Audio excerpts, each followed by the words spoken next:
All right, let's do this. Be sure to get that stream, Facebook, YouTube, Twitch, like, follow, and subscribe. Marshall, we talked about it, started the show yesterday. Got to bring it up again today. I think we could change that 1 to a 2. There were no technical issues yesterday in the show that we know of. You know what? I'll play dumb. I didn't see it. Didn't happen if there was something going on. We've got a board that keeps track of how many days in a row we can make it without having any issues in the studio. If we hit 30 days in a row, we're buying our engineer a cake. We're going to buy him a cake. I'm so excited for this. You know, it's weird. I started freaking out the moment you started talking because our stream didn't show live up until like 2 seconds ago. So not freaking out. Not freaking out at all. Good way to start a Wednesday. That's not a technical difficulty on Tim. That's technical difficulty on me, apparently. We're good, though. Yeah, I know we're good. People are commenting. Okay. We're live. That's plus. Welcome to the stream. I don't know why it's not loving me today, but it's not loving me today. You know what? My wife doesn't love me either. It doesn't matter. It doesn't matter. All right, Marshall, not going to lie. If this was pre-morning show day, I would have called in sick. Oh, come on, little buddy. Not feeling good today. Tom feel not good.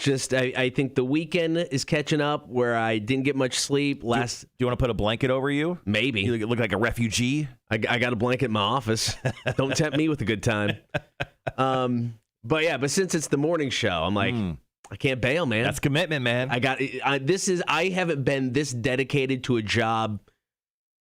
I've never been this dedicated to a job. I don't know. You talk a lot about that gas station job when you were a kid, and it seemed like you loved that thing. Well, here's the bonus about that gas station job. I had availability of beer and Playboys. I mean, I was dedicated to that job. Gross. At 17 years old, are there more important things in life? I could just imagine you up at the register fingering through a Playboy and smoking Camel Unfilters, just be like, what do you want? I will. And you're 17 years old.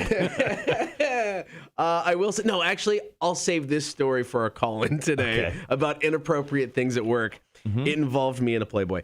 Not that gross. It wasn't that gross. I will determine that. Well, it's not going to end up where you think it may end up, as in awkward and weird. It was just kind of awkward and weird. Most of your stories end up that way anyway. Most of them. All right, welcome to the show. Coming up, we got Chicks on Dudes. Max is going to join us at the 9 o'clock hour. Are you smarter than a community college dropout? We got details about Michael Keaton returning to Batman, which is going to lead us into power ranking our favorite actors in superhero characters. I'm ready. You know what? I feel good about my list. Much harder to put together than I thought.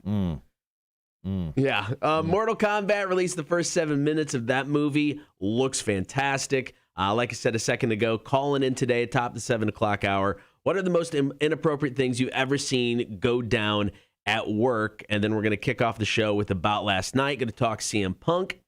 Everything you knew about dinosaurs, basically a lie at this point in time. And then Nike and Kobe have parted ways, or at least Kobe Bryant's family and estate parted ways with Nike. Got that story coming up next. Cotter and Marshall Show, Rock 106.1. Foo Fighters, Waiting on a War. Yeah, I don't know why. So we use a service called Restream to make sure all of our stuff is on and lovely. It's for some reason it shows us all offline.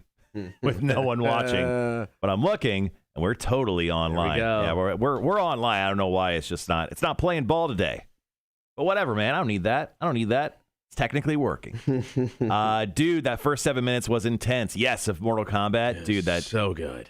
You know what? Here, I'll go ahead and drop. I'll drop the link into the chat while we're talking about it. And I'll keep it so we can drop it in again later. But man, I was sitting at the joint watching it, and it was real good. What are you looking at? I'm not getting normally you get all the chat up on the Twitch thing. I'm not getting those. Let's see. Interesting. Wanda's chatted on the... Yeah, normally I get all of that. Weird. Okay. There's one. Told my husband that I was able to have an erect penis after watching.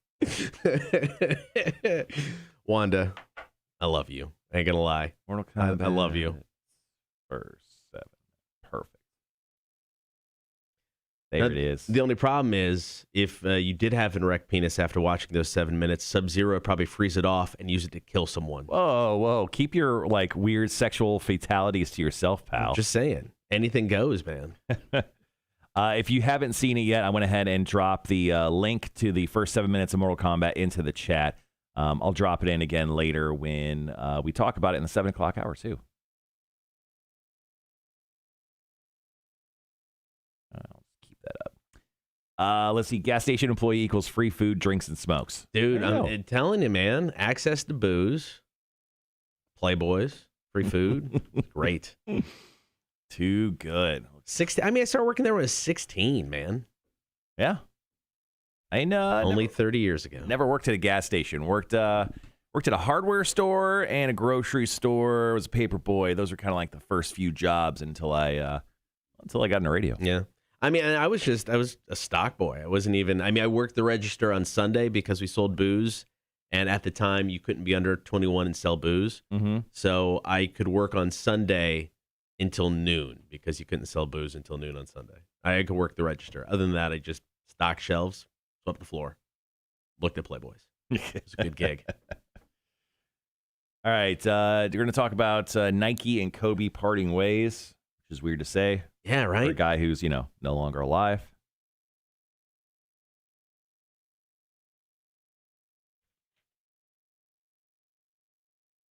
I fell asleep working night shift at a gas station. Someone woke me up yelling at me because I turned the gas pumps off.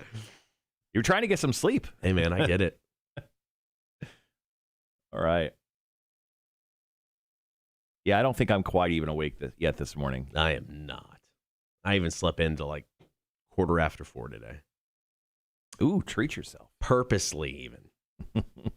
Unlike yesterday where I just forgot to set my alarm. All right. Yeah,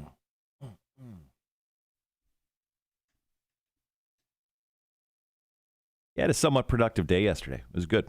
Nice. I got a lot of more shit to do, but, Sorry I ruined your nap time yesterday.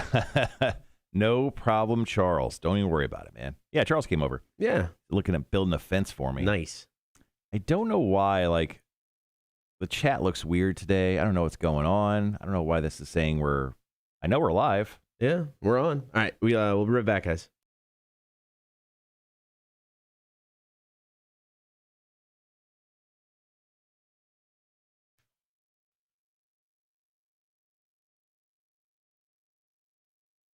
Good morning. Thank you for hanging out. Be sure to get the stream, Facebook, YouTube, and Twitch. You can also listen to the show on your in-home smart speaker. Download the Rock 1061 app for free. You can also get us at rock1061.com. Let's jump right into about last night. Story number one. It was reported on Monday that Kobe Bryant's estate had declined to renew their contract with Nike, and they're now free to negotiate with other brands.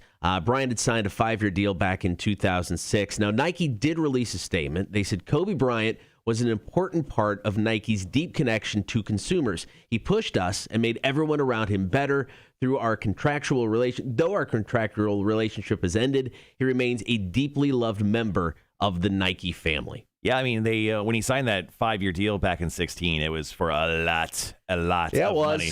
But, I mean, the big rumors and one, I don't know, business guy, I don't even remember his name on there.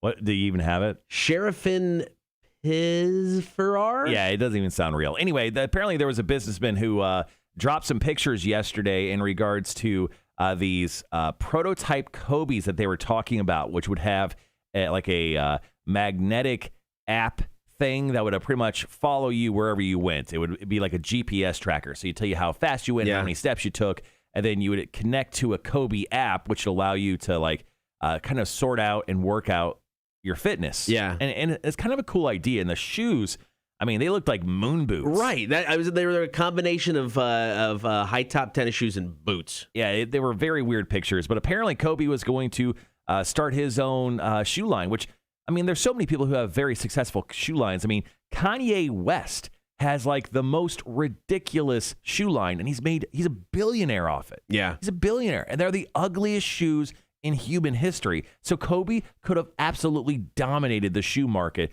by doing his own thing. Yeah, he was looking to start the Mamba Shoe Company, and it was going to be owned by players. At least that was kind of the theory behind it. But yeah, I mean, I could see him just signing NBA talent. I mean, how many connections did he have, playing in the league for years? So it'll be interesting now. I mean, does his wife sign up with a different company so you don't have to worry about starting your own? Or does she follow through on what maybe Kobe wanted to do and start your own? Well, I mean, that's the thing is she could have so easily just re-signed with Nike and lived off of that for the longest time. So it makes me think she got a competing offer that was absolutely going to shatter what Nike could have offered, or she will take the risk of creating the Mamba shoe line, which seems like one she doesn't really need to take. So my money is Kobe's brand is probably shifting over to another major shoe brand itself. When was the last time you bought a pair of like high top tennis shoes? I don't know, man. I'm not cool. I am wearing Nike sandals this morning. So, well, I mean, you're like, you usually get like, the traditional running shoe from Nike's kind of been your go-to for years. But yeah, I'm trying to think last high school, maybe, where I actually went out and bought a pair of high tops. Maybe high school. Yeah, I don't know, man. My shoe game is so bad. Don't even ask me. It's embarrassing. All right, coming up next, I'm starting to believe over the past few years, everything you learned about dinosaurs in school were lies. Or what? They just made stuff up. They didn't know. Well, it's not like anyone was around. Well, I know. The camera. But they still don't know. Eating Cheetos, sitting on the rock. We've got an update. That'd be awesome. Look at that pterodactyl. We've got an update about the T-Rex. That's right. We're going dinosaurs next. Cotter and Marshall Show, Rock 106.1. Oh, yeah. Once again, Charles, you did not ruin my nap yesterday. Charles, like I said, Charles sat around and talked to me at the house yesterday. Charles is a crazy, interesting guy. Yeah? He is a crazy, interesting guy, and he's got a good story, man. So, no, it was good talking to you yesterday. Cotter got the hair pulled back today, looking all spiffy. Yeah, he's got a court date after the show. So, I mean, it's... That's why I'm really bailing at 10. Yeah, that's why you got the combo of hair pulled back and vest. That means court date. Got to be downtown by 10:30. There's a parking ticket he is disputing. Hair's just getting out of hand, man. I really thought about making an appointment and just getting it cut again. And I'm like, no, can't do it. I'm sticking with it. Do you have a hair cutting person? Not anymore. I don't have one either. So we had the guy. Obviously. We had, we were both going to, Bell Barber Company. Mm-hmm. Who was our guy there? Jacob, yeah. He moved. Arkansas. Yeah. So then I went back to Juan. So Juan had the shop downtown, and then he opened a shop in Richmond Hill before the pandemic, and it was perfect. Go out and because if you try to get into a shop downtown, he sat there for an hour because he was so popular and he wouldn't take reservations. So he got the shop down in Richmond Hill, and I'm like, oh, this is great. Well, he's no longer there, and then the pandemic hit. I saw a picture from a year ago, the whole, whatever history photo from Facebook, and my hair was so short, and I had the beard. It's like I just reversed everything. Yeah, that happens. Yeah, I had so I was hosting trivia last night at the draft room at Berwick, and I had a team that showed up to another place where I used to host. And they showed up, and they looked at me like, oh, dude, we told you we were going to come and visit you someday. I'm like, no, it's great that you guys showed up. Thanks for coming. And they looked at me, and they're like, hair's looking good. And I was like, I almost said, you don't mean that. Thank you. Your shoe game may be weak, but your mullet game's strong. Mullet game has been the strongest it's ever been, actually.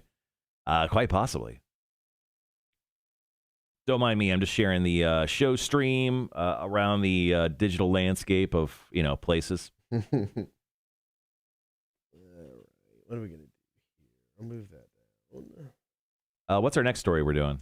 The dinosaur story. Dinosaurs. And then, CM Punk. It's like the 10th anniversary of the pipe bomb promo. So when you showed me this story, there wasn't really any story to it. No, I know you're so excited about it. I'm just going to let you riff on it. I mean, it's just kind of like he was talking about the promo from 10 years ago. Mm-hmm. And I remember watching it when I saw it was 10 years ago. I'm like, God damn. But yeah, I mean, it's and he brings it up in the interview he did. Is like you can't. There's not too many. I mean, there's famous promos in wrestling, but there's not too many where you can say a word and you know which one it was. Sure. It's like him with Pipe Bomb. You say that, you know exactly what you're talking about. And then there's Hard Times from Dusty Rhodes. You say Hard Times, you know exactly which promo that is. So, quick question: when it comes to the CM Punk Pipe Bomb, no, I'm gonna save it. Okay. That's a better question for for the on-air break.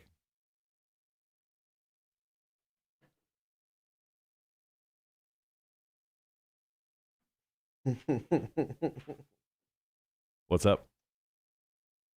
I just kicked our delay into overdrive. Oh, cool. Stop that. I'm trying. Trying. I mean, seriously, guys, it's like right by my feet is like the box of equipment. Our delay, all of our processing. Yeah. And I mean, I just kicked it. I think I've told the story when back at the station we had in Illinois, it was literally a storage closet until they, cleaned it out. And there was a box in the room, and it was a taller, kind of like a bar top height counter. And you're just a chair on wheels, and there was this box on the floor, and right by your foot, there's a red button. And our engineer is like, never push that red button. I'm like, why would I push it? And he's like, well, if you hit it, you're going to go off the air. Well, it's right at toe level. We kicked that thing so many times, and every time it took us off the air. It fried something in this box that fed us to like the tower, and you have to come in and replace something. Like, why'd you put it there? It's a rock station. We're stupid idiots. People don't realize, especially for guys like us, how much you have to idiot-proof something to make sure we don't ruin it. Yeah, that's so on other people. Oh, Johnny, sorry, man. Love you, but whew. Nah, you deserve that. Let's see. Wanda says, "Oh, gotta look sharp for the judge. Good luck. Maybe it'll throw it out if the cop doesn't show up." Is that how it works? I think it does. I overslept a court date, and it just went nowhere. I think I told that story, too. Mm-hmm. Overslept the court date. Cop must not showed up because it went nowhere. Morning, Gibby. Thanks for showing up. Gibby? Thanks for showing up to your part-time job, pal. Gibby said he got his Bluetooth earplugs back, so good to be able to listen to the entire program again. I like it. Can't have a button like that in reach. Exactly. I mean, we are essentially barely a half a step above cavemen. Yeah, no. I'm not talking about humans in general. I'm talking about us. We are fucking stupid. You can't put a red button in front of us and be like, don't push that button. Because we will. Whether we wanted to or whether, like, we didn't. I mean, we inadvertently, our caveman brains are like, we're going to fucking push that button. Totally I'm going to fucking push that button damn near every day. And that's just how life goes, man. Yeah. Yeah, so I would say 5% Neanderthal. I think that's fair. Gibby said, 5%. I think that's about right. 5 to 10, maybe. Maybe even higher. Those Geico caveman ads based on us. We were executive producers, actually, on it.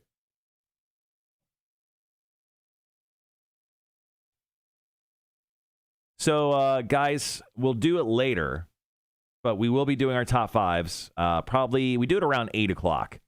So heads up, get ready to lay out your top fives for the day. Now, the boss said the meeting was canceled today, right? Yeah, he did say our meeting was canceled. Is he not coming in? I don't know. He said we'd talk about the other thing we got going on. He said we'd talk about that today. I don't know. But yeah, he said the meeting was canceled. Usually, even though the meeting's canceled, he asks for a top five. Mm-hmm. So. Yeah, he hasn't sent the email out. It's like he just told us, like we were in the know. Ooh. Yeah. We're on the inside. Wanda goes, I am so fucking ready for my top five. All right, not yet, though. Not yet. We'll do it around 8 o'clock. We'll get ready for your top fives. The royalty money for those commercials, finance Cotter's vest. Oh. Still waiting for those checks. All right, guys, we're about 90 seconds away from jumping back on air. We will once again talk about T-Rexes because, once again, we are Neanderthals. And then we're going to talk about CM Punk, and then we'll get into our 20th anniversary weekend. 2003, right? This year? Sir. Or this weekend? 2003. I'm going to quiz you. You got a list over there? I do. It was weird because it's like there seems to be more songs to choose from for 2003 than there were for 2001, 2002. But there's less what you'd consider hits, if that makes sense. Okay. I mean, when I looked up songs yesterday, when I saw this on our rundown, I saw a bunch of songs that we wouldn't exactly play, but it actually kind of makes sense to play. So I'm going to kind of quiz you and see if you're got a couple songs on this list. I bet I know one of them you're talking about. Yeah. I mean, it makes sense. And yes, for playing it, if that's the one. But we'll find it. We'll talk about it. We'll talk about it. And then there's one I know you're going to love. Cool. Is it Rush? Did Rush put out a song? I made sure it's in your weekend shift 12 times. Oh, nice. Rush. I'll accidentally record it. Not record it again. No, it's no Rush. But I think it's a song you will enjoy. Okay, cool. All right, guys, be right back.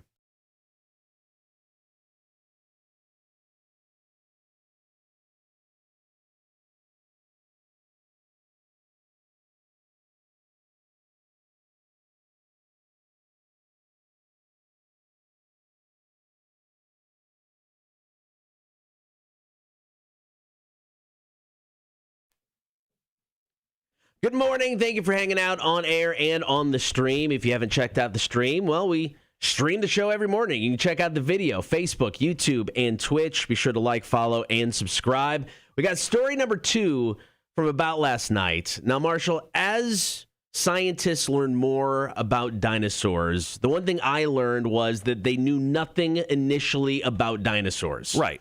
Because, now they're saying dinosaurs' closest relatives are birds.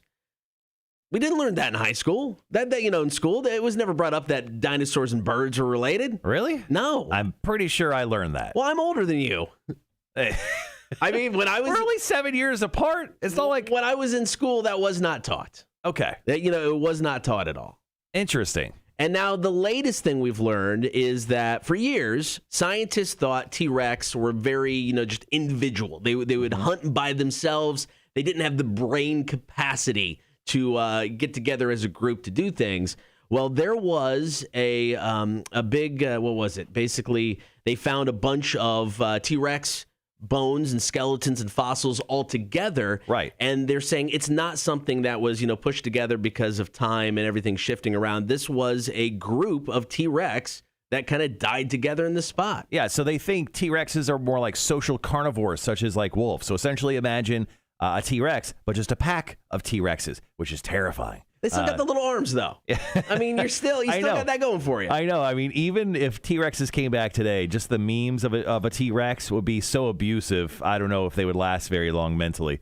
But this quarry in Utah, which they dubbed the Rainbows and Unicorns Quarry because it was such a huge mass of bones. Yeah. That was so unique. And as the person who found it, a gentleman named Alan Titus, they considered it a once-in-a-lifetime discovery for themselves. They just didn't believe that it could all be in one exact place, but it was. So it leads to the fact that T-Rexes just hung around each other like it was the schoolyard, like it was Shawshank Redemption, man. And like they're shivving each other. Maybe that was the T-Rex. Maybe that was T-Rex Shawshank. Maybe those are the bad T-Rexes, which is terrifying.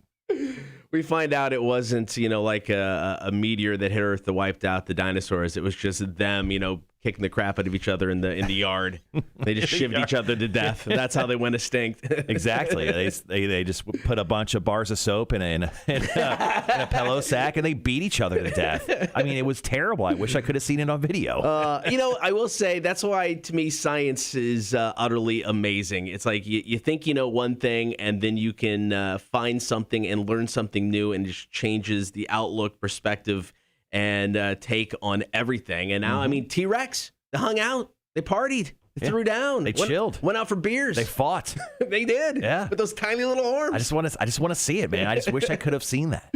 All right, coming up next, it's been almost 10 years since CM Punk dropped the pipe bomb promo, and he recently sat down for an interview to talk about it. We'll go over that next. Here's Bad Flower and 30, Rock 106.1.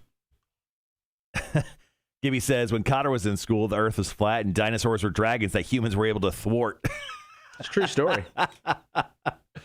Oh, that's funny. Too funny. I do have just a bit of audio, well, about a minute of audio from the pipe bomb promo. Okay.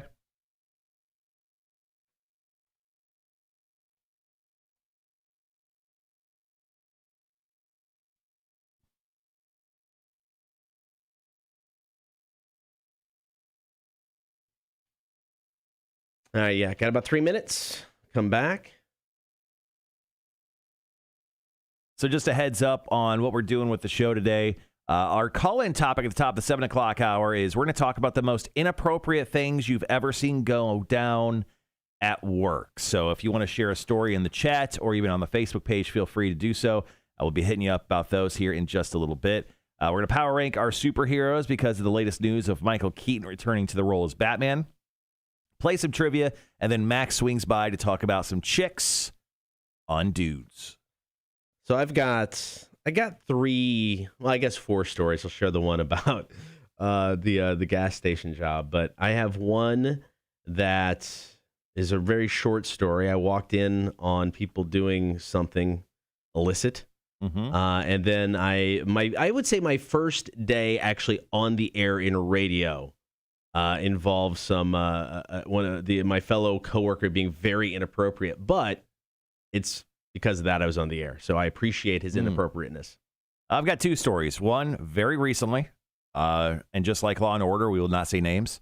And then the second one involved me, and I will definitely name names. Fair enough. Yeah, but that was years ago. But yeah, some good stuff.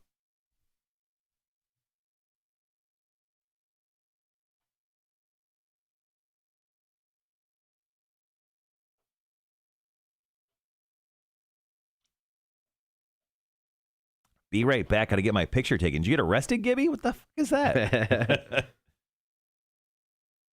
How's everyone's day yesterday? Did everyone have a good day yesterday? Wanda, Gibby, Charles, how were your days? I didn't see it, but I know for a fact people were having sex at the old folks' home. Oh, like the old folks or like the people that work there? Better question. Both. Yeah, the stories of, oh my gosh. Do you remember Joey D? Oh, yeah. You remember his wife where his wife worked? Mm-mm. Wife worked at a special needs facility. Okay. She told me some stories that were, ugh. Yeah. Yeah, her walking in on situations. Hey, man. Get it done. Yeah. Yeah, I guess.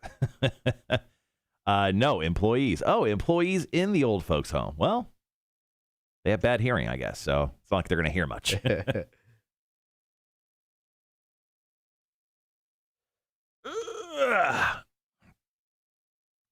Yeah, Charles said yesterday you're busy AF, slammed 6 beers in about 20 minutes at dinner and went to bed at 7:30. God damn. Nice. For you. I'll be right back.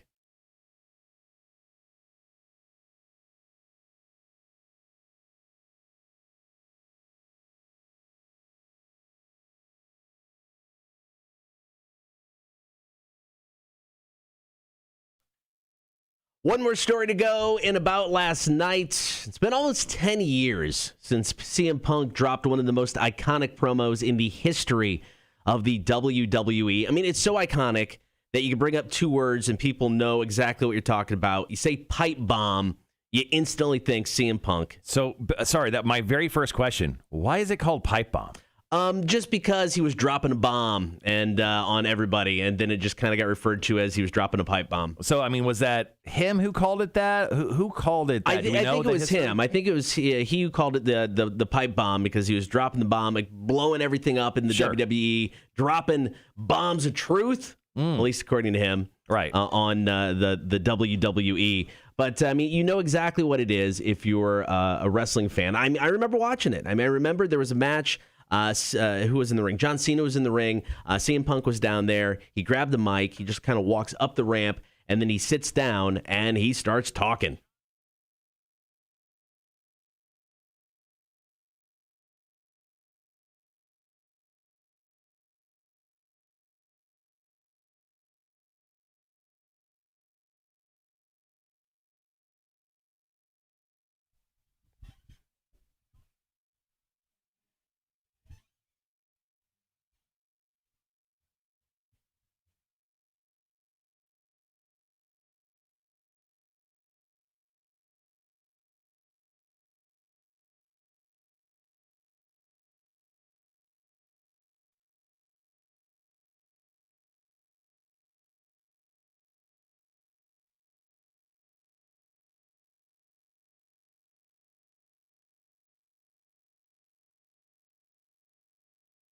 Ooh. He went on for 6 minutes, just basically ripping on everybody. He called Hogan, Rock, and Cena lapdogs of Vince McMahon. He called Stephanie McMahon idiotic. He called Triple H a doofus. And he brought up things that you would never bring up on WWE TV. He brought up Paul Heyman, who wasn't with the company at the time. Mm-hmm. He brought up New Japan Wrestling, which WWE very rarely acknowledges anybody outside of their own product. Right. He brought up Colt Cabana, who had been in the WWE for a second as Scotty Goldman. But Colt Cabana and CM Punk were friends for years. And Colt Cabana had one of the very first wrestling podcasts, more indie-based. And it was Colt Cabana's podcast that CM Punk went on after he left and led to the lawsuit by WWE because of the things he said. But he recently did an interview talking about this promo, and he was asked, he's like, was this scripted? Was it kind of a work shoot to where it's like, hey, you're going to say some things, we get it, but we're going to route them for you? And he's like, no, it was off the cuff. He said he lost his train of thought at 3 separate times, and if you watch it, I can actually tell you exactly where I lost my train of thought at. He said that her adrenaline was taken over, and it was just a lot of years of frustration boiling over and being told to go out there and say whatever I wanted and capitalizing on that. I was super impressed that the WWE gave him that opportunity. Yeah, it was definitely interesting. And how much longer was he with the company after that? Do you know? This went down in 2014. 2011. I want to say he left the company in 2014, maybe. Okay, so he lasted a couple years after this. So, I mean, it's not like he hated the company really then, but he definitely had some real thoughts that he shared with this promo. Yeah, no, definitely. And it's like you initially hear this and you're like, oh, yeah, right, screw WWE. And if you listen to the Colt Cabana podcast after he left the company, he kind of sounds just bitter. And I'm not saying he doesn't have issues or, legitimate gripes with the company. I'm sure he did. But part of him just sounded bitter. But I mean, this pipe bomb promo will go down in history as one of the greatest of all time. So happy birthday pipe bomb promo, right? 10 years. Damn, I am old. Decade old. All right, coming up next, going to talk 20th anniversary weekend. Also, hangovers. You're going to be surprised. They may not be as bad as you get older. You don't believe it? All right, we'll talk about it coming up next. Cotter and Marshall Show, Rock 106.1.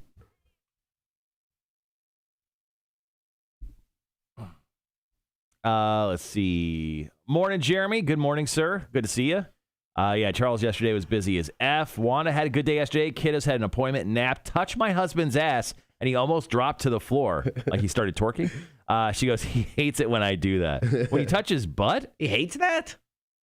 Have you never done it before? How long have you been married?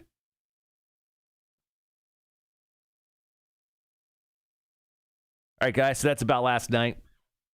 3 stories from yesterday as I spit all over the place.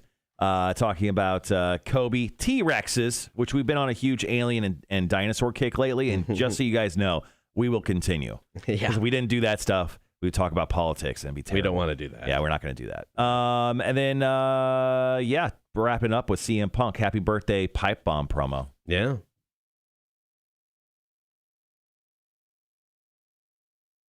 There we go. Good morning.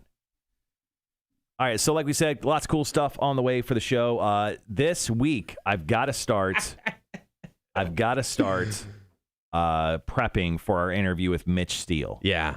So probably going to do that today. But Mitch Steele is the head brewer of New Realm. He literally wrote a book about IPAs. He wrote the book on IPAs, essentially. So we have a lot of stuff to go over with him. That may be even an extended beer for breakfast piece with him. Yeah, I think it probably could be. I mean, every time we bring up his name to anybody within kind of the beer world, they're like, oh, he is a thing. Yeah, so we can't half-ass this one. No, we didn't know what we were getting into. I was like, oh, that's a cool name. Oh, it works for New Realm. Awesome. Very cool. Wanda says, yes, he's just weird. All I did was rub his cheeks, not like I was trying to peg him. You mean yesterday you weren't trying to peg him. So I went ahead. We're going to talk about superheroes later. Yeah. I wrote down 8 just in case we had any crossover because it's very obvious that we probably will. Yeah, I did a few extra. Yeah, so I have 8.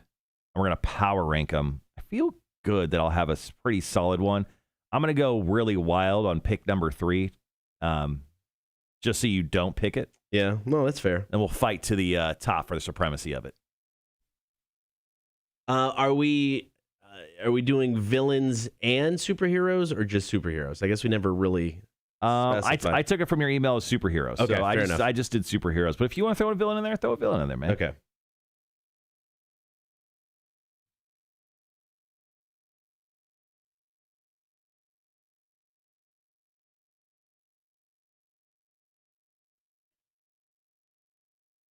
So when I was at the house yesterday, I had Charles come over, and he's looking at installing. I'm looking at installing like a 3-foot fence for like this little garden area that my wife wants to make, and it was super funny. So I was like, "Yeah, my wife's in a butterfly, so we're gonna do like a little butterfly garden." He goes, "All right, so let me take a look here." building a butterfly garden. I hear your dogs barking, or like tiny little dogs. And looks at me. He's like, "You're a pussy." Not those exact words, but it was very, very funny. Yeah, but that I was like, "Yeah, man, I know, I get it. Well played. Well played. Really hit it on the head there, pal. Exactly." So this weekend, not exactly a busy, crazy weekend. Like overall, we're going to be at the King of the Hog barbecue competition over at Savannah Harley-Davidson, right, where we'll be judges. But that's just for a couple hours Saturday afternoon. 2 points of business for me this weekend, and hopefully everyone else gets an opportunity to do this too. First and foremost, watch Mortal Kombat. Do Mortal Kombat in the movie theater or on HBO Max. Watch it. And then also New Realm. Go have lunch or dinner. Yeah, at New Realm. I would like to do that. Charles, I was going for more of the Silence of the Lambs reference. Oh, yeah, that too. Charles, put your phone down, says Emmy. Oh, is that your kid? Uh-oh. I think you're getting yelled at, Charles. Shit. One thing I seen that was inappropriate when I was working at a printing company, and as I walked to the bathroom and bam, there's a guy taking a dump in the urinal. Pants down, just chill like nothing was wrong. Crazy. That's funny. There was a kid when I was growing up, like 2nd grade. And this kid was kind of an outcast a little bit, and he would drop his trousers to the floor while everyone else would obviously keep their pants around their waist when they use the urinal. I don't know why. I think there's always that one kid everywhere. I got that. Yep. Yeah. Wait, you were that kid? No. Oh, okay. I have that kid. Yes. And I think that kid just always got chastised by us. Yeah, that's true. Speaking of bathroom stuff, just there's always that one kid. I think everywhere. Mortal Kombat may be the movie I have to go back to the movie theaters for. Seems like it would be super fun. Yeah, actually, I was going to look at Fandango. I think I'm going to go early on Friday and go check it out. Kibby goes, yeah, I have that kid too. Speaking of, let's take a little look into the Fandango world. So usually when it comes to movie tickets, I don't care to use any service. But because I go to that Georgia Theater, the Georgia Theater Company over in Pooler, they have the nice seats. Right. Fandango lets you choose your seats before you get there. Oh, that's cool. So all you have to do is when you walk in, you just go to the printer and you just hit print and you put your code in. And they print tickets right out. It's already prepaid. Right. There's a small fee associated with it, so it costs like I don't know, $2 more per ticket. So I pay an extra $4. Right. Before that convenience, I can just pick out my tickets ahead of time. I use Fandango damn near every time. Do you run into an issue of people sitting in your seats? Have you ever had that happen? No. Okay. Mm-mm.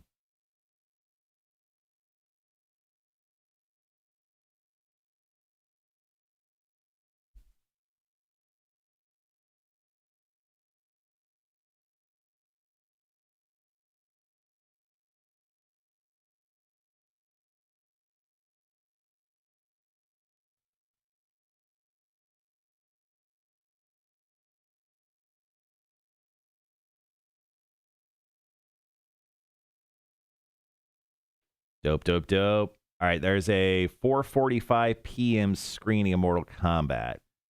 Mortal Kombat's an hour and 50 minutes on Friday. I think I'm going to go 4:45. On Friday? Yeah. Damn. We love that option. I'll pay the extra fee just to keep them from finding seats with all these kids. Oh, yeah, exactly. All right, we got about 4 minutes. That's a good question for people who have kids, which is probably damn near everyone who's listening right now. When it comes to the movies, do you or your significant other ever get away from the kids to go watch a movie? Or do like one of you go, okay, you stay home, I'm going to see a movie, see you later?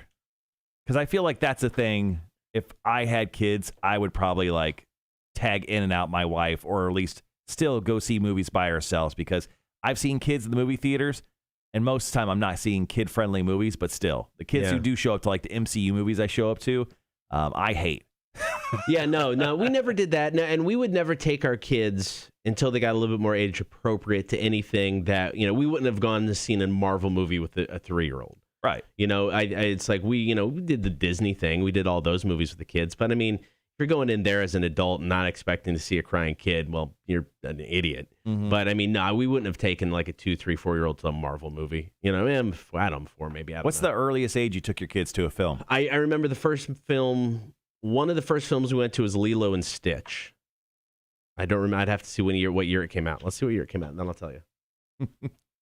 Dad falls asleep at movies. Can't take him anywhere. Dude, I fell asleep all the time at movies. I was going to say, is your dad Cotter? Because this dude falls asleep everywhere. Jungle Book 2. I remember specifically we went, and as one of the best naps I've ever had. I didn't care about that movie. I remember I just randomly, Cotter and I were going over to Bluffton or Hilton Head one day, and the dude fell asleep in my car. Yeah. You say that like that. Yeah, I took pictures of you. Don't worry. I got him. It's a thing. Whenever I fall asleep in the car, you take a picture. It's been a while, though. Wanda, we do Disney movies with the kiddos. Anything else, we'd ask the hubby's parents. Okay, cool. I wait until they're at least 6 to make sure they can sit still for a length. Solid. I think that makes sense. Charles says, with the technology, my kids see most movies before they are released. Yeah, me too. I mean, there is some movies where I'm like, okay, I'm saving this one. Like MCU movies, just the spectacle of them. I love seeing them on the big screen. There's certain horror films, like the big time ones, like Stephen King's It. I went and saw both those in movie theaters just because, I don't know, there's just a... Yeah.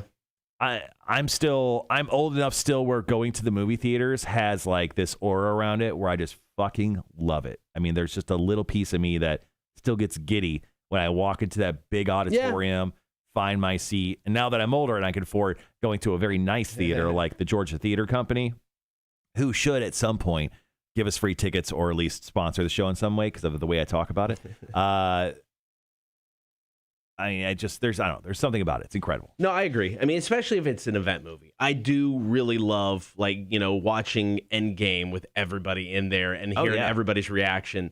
An event movie with everybody there, it is like an experience to see it with everybody and just hear, whether you're laughing, applauding, and just, everybody doing it. I don't know. I do like that. I went and saw Endgame with Jake Thompson at like 10 o'clock at the IMAX theaters. Yeah. Jake not only cried, which is still hilarious to this day, Jake Thompson crying at a Marvel movie. Everyone applauded when Jake cried, everybody was like, oh. when Captain America picked up the hammer. Everyone clapped. Yeah. It was an awesome experience. That's a great like crowd experience. Like going to see any Jackass movie in a theater with people, just like with all the laughter, is still amazing. I didn't think of that. That'd be awesome. All right, guys, be right back.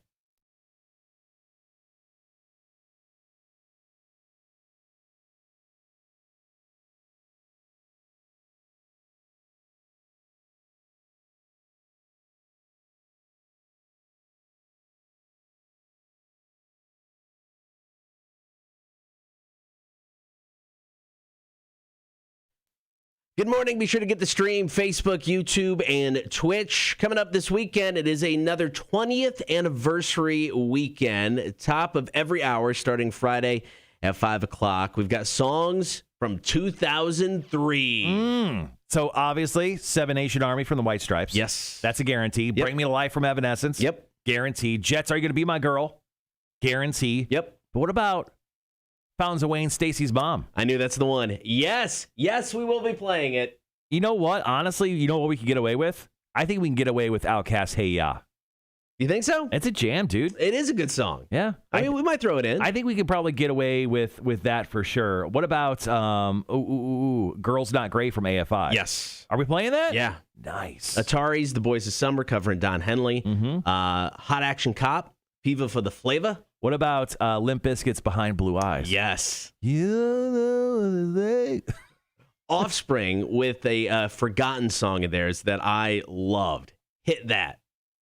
Oh my gosh. That's like a novelty song. It is, but I love that song. But the one that I knew you'd get excited about. Okay. 2003, The Darkness. I Believe in a Thing Called Love. I went and saw them in Chicago live right when they were at the peak of Darkness fame. Yes. At the most heroin-filled Justin Hawkins was. He rode a tiger that night. Ugh. And the symbolism and what he was doing at the time was outstanding. Yeah, that's going to jam, dude. That's going to sound really good on the air. All right, so that's coming up this weekend. Kicks off Friday at 5. 20th anniversary weekend featuring the year 2003. Now, a new study has come out, Marshall, and it says hangovers actually get less severe the older you get. Now, this article was published in a journal called nottrue.com. No, I mean, I agreed with you. Falsestudies.org. I agreed with you until I thought about it. But it was published in Alcohol and Alcoholism, which is a journal. And they say one potential reason behind it is you simply get used to the hangover and you deal with it better. They also say as you get older, your pain sensitivity goes away. No, none of that is true. It heightens. Now, here's the thing, though. I hurt all the time. Well, no, I get that. I hurt all the time. But I initially said, I read this and I went, there's no way, man. You're young. You can get up and be stupid right away the next morning. But I can't tell you the last time I had a horrible hangover. I mean, it was when I was younger. And I know I'm still drinking heavily at times. No, you're not drinking right. That's your problem. What do you mean? I don't think you're drinking right. Well, I mean, when you woke me up Saturday morning at 3 a.m. to brag about how you woke up and felt good after a day-long drunk. Yeah. And you felt good. No hangover. Well, that was in the middle of the night. But I went back to sleep like 10 minutes later. But you felt good. Yeah. After the epic beer meeting drunk I got on a few years ago. Yeah. Where, the night I don't remember, I woke up the next morning feeling great. I'm just saying, the last hangover, bad hangover I had, I was young. You know what those occasions are called? They're called unicorns, okay? They rarely happen. I'm saying when you get older and when you drink as much as we currently do, I still suffer. I don't. From hangovers, man. I'm not saying. I don't think they get better. There's nothing that gets better with them. I'm not saying I haven't woken up one morning and gone, oh, man, I drank too much last night. But I'm talking severe hangover. Mm-hmm. It's been decades. All right, so I can say decades. I'm that old. Well, so what you're saying is you're experienced. Maybe. Yeah. I have no pain receptors in my body anymore. I just feel nothing they've been dulled out. Except for my back and knees and everything else. I don't know. I still don't quite believe this. I call it BS on this study, but I don't know. Maybe I believe it a little bit more after we talk about it. I'm willing to put it to a test this weekend. That's fine. I dare you. How about this? I'll be. What is it called? Your neutral. Your whatever it's called. There you go. You won't. I will not drink it all this weekend. Don't say things you don't mean. Right. Good point. No. I'm going to see a movie. That precludes me from getting drunk. You can go home and drink after the movie. You're going to a 5 o'clock movie. Maybe. You get plenty of time to drink. Okay. All right.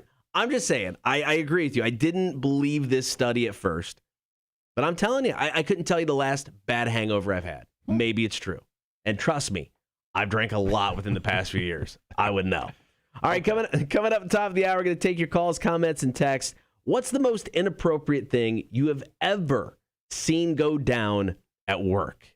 We each got a couple good stories. We want yours as well. 800-394-1061. What's the most inappropriate thing you've ever seen go down at work? Your calls, comments, and texts coming up after 7 o'clock. Rock 1061. Let's see. Wanda says, apparently there was a hit and run on 17 in front of Walmart. Those sons of bitches. Hopefully it wasn't bad. Even a bigger bummer to that situation, if that person was going through that Wendy's and they just got like themselves a honey butter biscuit. Ooh, those are delicious. And they're only $2 right now. And then they had to put up with being hit. Oh, shame. I haven't got coffee yet. I'm going to go do that. Get your coffee, son. I think the area was taped off. Good Lord. How bad was it?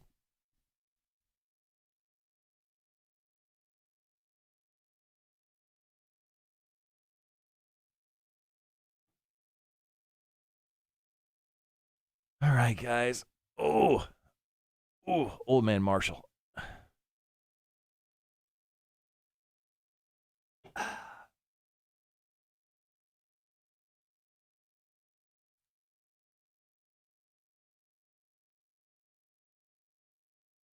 I know I brought it up a time before, but once again, if you guys aren't doing anything this weekend and want to get out of the house for like a hot minute, come hang out this Saturday over at Savannah Harley Davidson.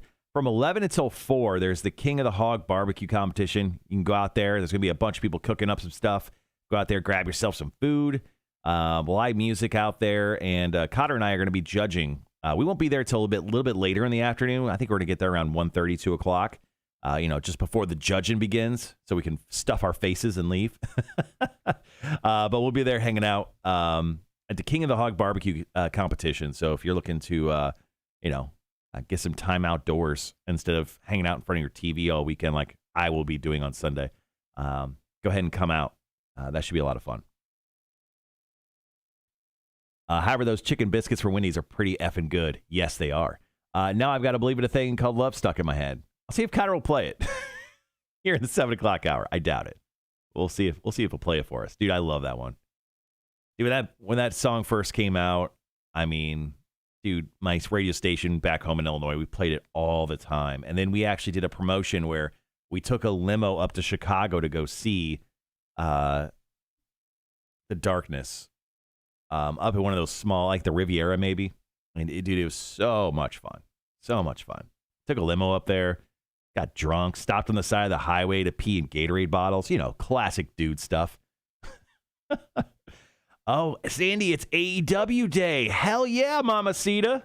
Going to J-Town, seeing the Stinger. Oh, it's going to be fun. I actually went and saw AEW. Sting happened to walk out the night I went to AEW, which was crazy. What a fun time. But it was like 4 degrees in Jacksonville. So it'll be a little bit warmer, at least tonight. I think it'll be somewhere in the 60s when you go check out AEW. So good for you. Have fun tonight. Get back in the morning. Wake up. Let us know how it goes. All right, guys, we're about to hit our call-in segment. Go ahead and let us know the most inappropriate things you have ever seen go down at work, whether it be sexy time, whether it be, I don't know, craziness, someone, quitting and like setting the building on fire, anything crazy. Drop in your stories right now in the chat, or you can go to our Facebook page, the Cotter and Marshall Show Facebook page, and first and foremost, go like it if you haven't already. And then drop in your stories about the craziest things you've seen at work. We would appreciate that. We're going to share the stories that we have personally, and of course the stuff that we've gotten from our Facebook page from yesterday. Speaking of, I need to check that out. Sandy, I know you dropped in a story. Thank you so much for doing that yesterday. It was a good one. We'll definitely share it.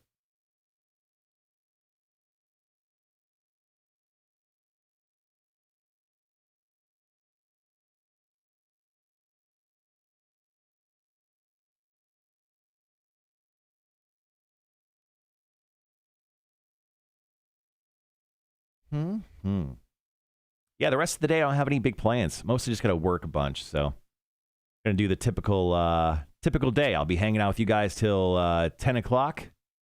Someone shit in our mop bucket.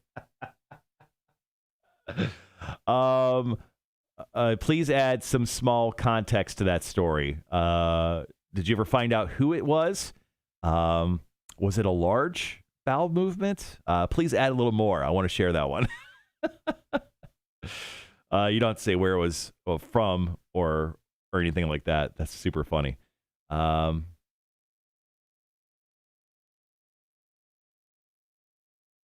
we go. Super funny. But once again, Jeremy, is it Emmy? Is that am I saying that right? Emmy? Sorry, you're new to the chat. I don't want to screw up your name. But yeah, thanks for chiming in with your stories. We'll definitely bring those up and hopefully take some phone calls as well.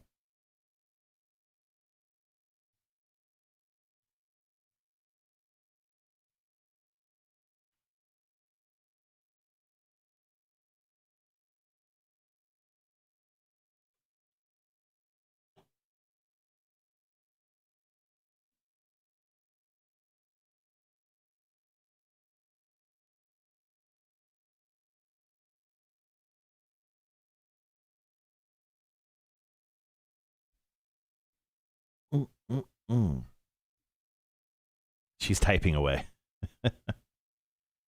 It was at our Tybee location, and they just couldn't wait. And our GM chased them out, saying how gross they are. Oh, my God. Yes, Emmy. Boom. Got you. Welcome back, Cutter. Thank you. All right, we got 3 minutes. Cool. Do you want me to share, since we don't necessarily have, once again, a story to base this on? So, yeah, why don't you start it off? Okay. Do you want me to go big and tell the on-air story, or one of the smaller ones? I don't know what stories you're doing. One of my first night on air, when Roar showed up completely shit-faced. No, save that one, because I think you may have brought that one up in passing before, at least on the stream. Is that the big one? That's the big one. All right, well, fuck it. Start with that one. Okay. I've got Jeremy's story from the chat. Okay. Emmy just dropped in a story. Wanda just dropped in a story, okay. And I've got Sandy's from Facebook. Okay. Did you put that thing up on the Rock page or just the Cotter Marsh? Just Cotter Marsh page. I got to it late last night. No, I saw. No big deal. All right, so I've got Emmy, Wanda, and Jeremy on the chat. So I've got 3 here. Okay, I'll start with mine. Yeah, why don't we start with yours? Start with yours, and I'll do mine. Okay. And then let's keep Facebook and stream ones for the second break. Cool. And then any calls we'll push to the third. Okay. Sound good? Yep. Okay. You guys just saw radio work. 90 seconds. All right, I'm going to bring up email real quick.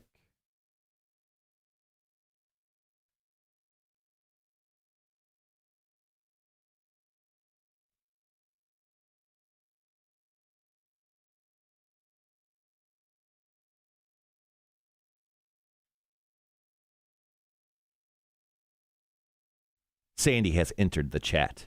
Nice. Sandy's going to AEW tonight, man. Oh, shit. I'm jealous. We were just talking about how it was awesome. Actually you, me, and Jake. We went down and saw it in December. We're freezing our asses off. Sting debut. Drinking Miller Lights. I punted a Miller Lite about 20 yards. And then I took us all for free Wendy's afterwards. You're welcome. And then I slept the whole way home. It was awesome. Classic Cotter. So good. I forgot to say, so yesterday we were hanging out in the studio, and I stood up, and to the right is where Jake sits, so kind of like behind Cotter, to over Cotter's right-hand shoulder. Yeah. And I almost jumped yesterday. Jake Thompson left his belt on the floor, and I thought it was a snake. And I almost yelped like a little girl. But I kept that on the inside and didn't share it until today. That's funny. You're welcome. All right, we'll be right back, guys.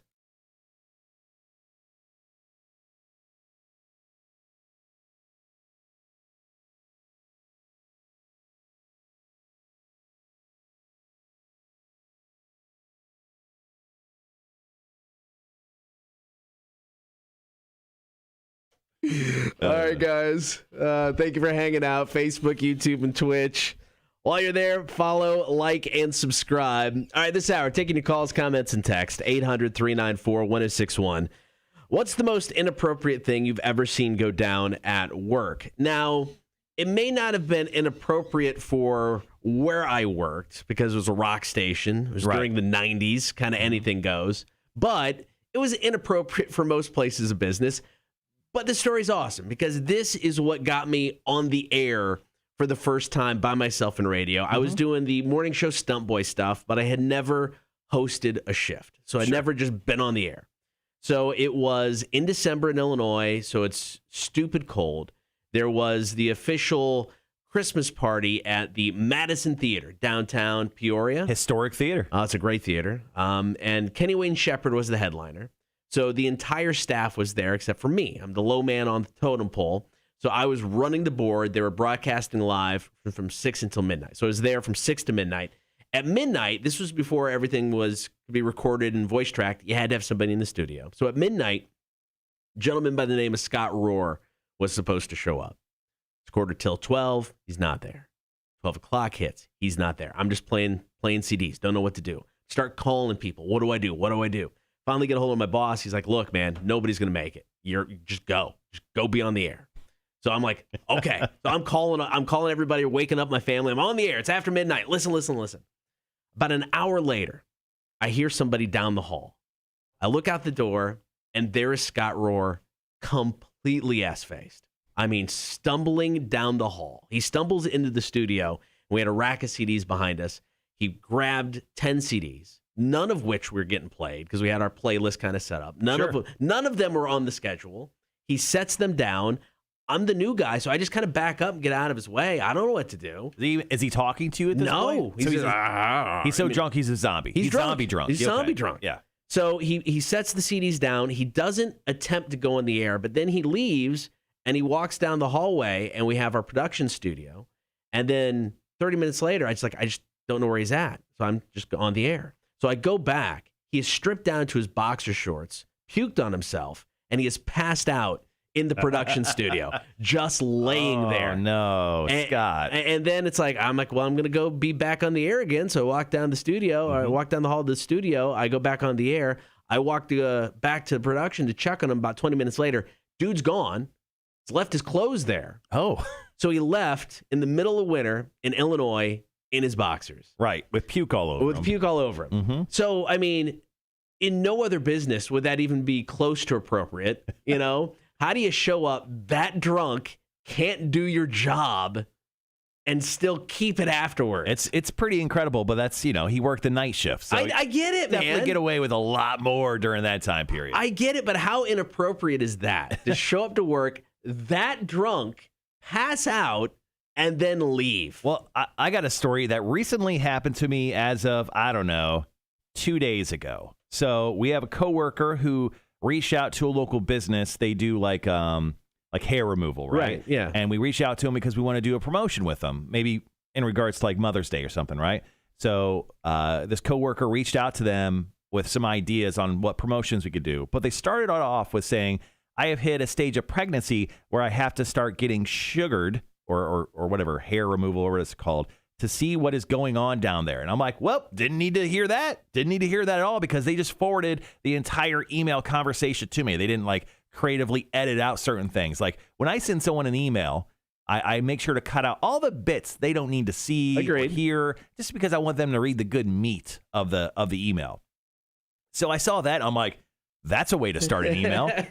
And then this person who owned the business got back and said, love the ideas, would love to do this. But she ended her email, the client to our coworker, with, we need to get you in here, girl. It's crazy, isn't it? When you can't see anything down there? LOL. I was like, not appropriate for my eyeballs. Not appropriate. I can't opt out of this email because it was just forwarded to me. But honestly, opt out. I wish there was an opt out button. Opt out of my brain. All right. Inappropriate. What's the most inappropriate thing you've ever seen go down at work? Oh, you can call, comment, and text right now. 800-394-1061. Get to your stories next. Bring me the Horizon and Teardrops, Cotter and Marshall, Rock 1061.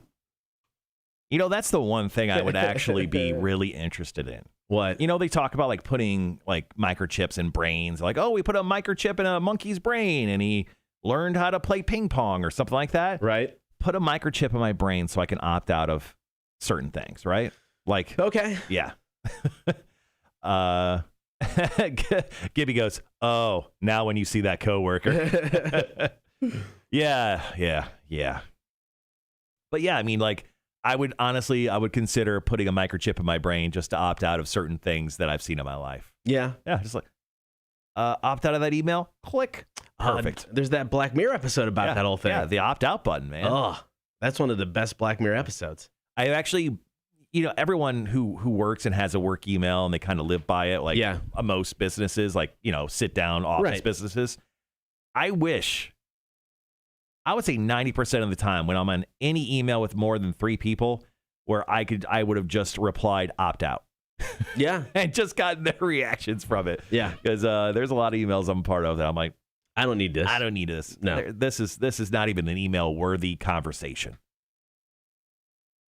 Kudos to Gibby for just before we went on air. I was talking about Jake Thompson's belt being on the floor. He just put the snake emoji. Really threw me off there at the beginning of the break, asshole. Well, here's the thing with Jake and his belt. For some reason, he takes it off at the most random times and places. Oh, yeah. This isn't the first time it's been left at work. Has it been left at your house before? Jake Thompson has left his belt in my car before. What the hell? I don't know. I do not know. But if you could imagine, I'm cleaning out my car. It was after the AEW trip. Okay. Yeah, I was cleaning out my car, and I'm like, what the fuck is this? It was Jake Thompson's belt. He just randomly takes it off and leaves it places. It's very weird. I guess it's better than just taking off his pants. I don't know what was happening. I don't want to know what's happening. All right, so this break, how do you want to work it? I've got the 3 stories from the chat. I've got Emmy's, Jeremy's, and Wanda's that I can bring up. Okay. Yeah, I can talk. I can eventually give Sandy's too from the Facebook page. And I've got one more personal one I can bring up. So what we could do is we can come back. I got a quick one I can share. I mean, very quick. Why don't we cap the break with it because we just did all of ours? Sure. Let me start with Sandy's. Start with Sandy's, and I'm going to do... Let's see. What was Jeremy's? Jeremy's was taking... 20. Yeah. Which one are you going to end with? I'm going to do Sandy's, Be right back, guys. then Emmy's. You're doing Sandy's? Or sorry,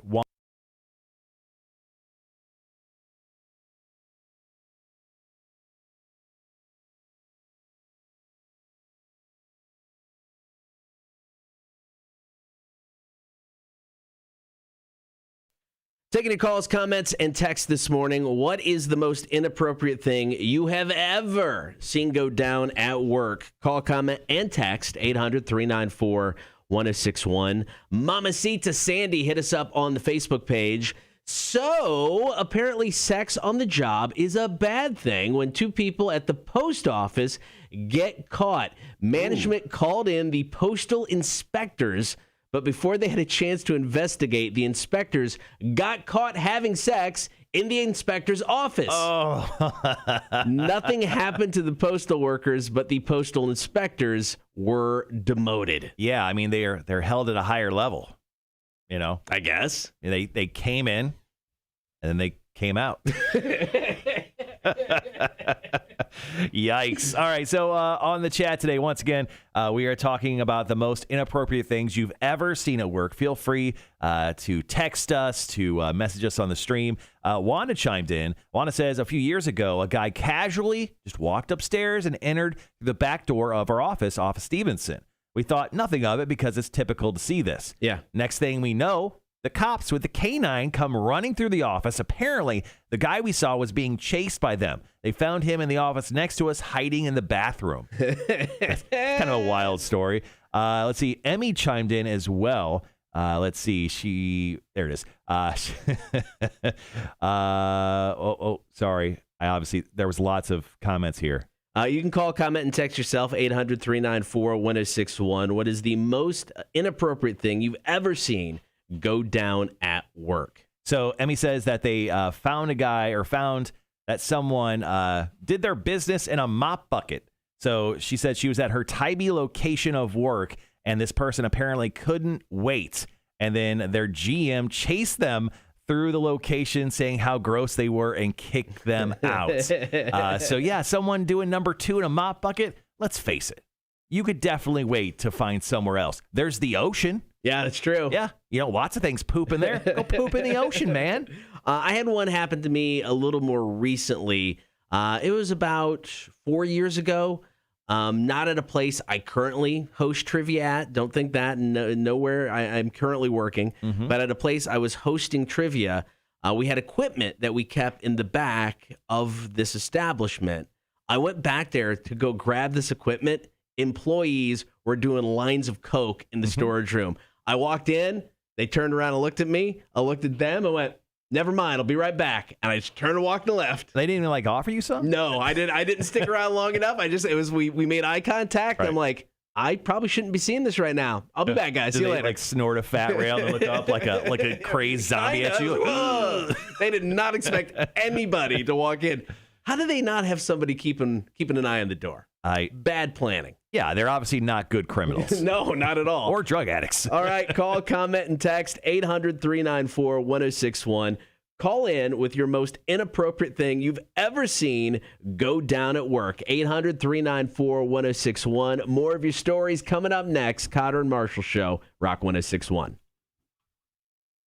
So we got a text message in. I don't think it's airworthy, but we'll share it on the chat. So Salsa Mark hit us up. He said, "Here's the wildest thing I have ever had at work was a girl by the name of Debbie in Cleveland.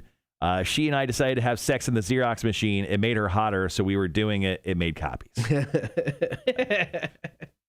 Don't feel like that one's real, but good for you, Mark. Yeah, good for Mark. Good for Mark. Rhett says, "Whoa, busted out the dress shirt and vest. Good morning, gentlemen." What's up? Good morning, Rhett. I haven't worn the vest in a while. It's been getting a little warmer. The vests are, a little colder weather. You should just wear the vest. Nobody wants that. If you're so into yourself being a little hotter outside. Do you want that? I think one day you should. For the show. As always, for the show. Fair enough. Jeremy says, "I agree. That's a little way too much to know about a female coworker." The story I shared. I agree. It's true. All right. So I shared Wanda's. I shared Emmy's. So I still have Jeremy's. Jeremy's was poop related as well. So I kind of split those stories up. Sure. I'm going to go get my coffee.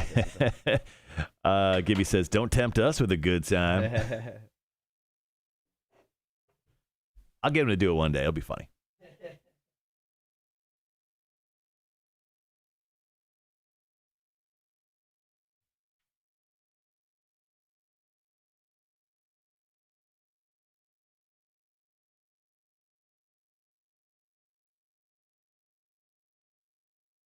Well, good morning, everyone. Thanks for sticking around, hanging with us today. Cotter's going to get his coffee extra late.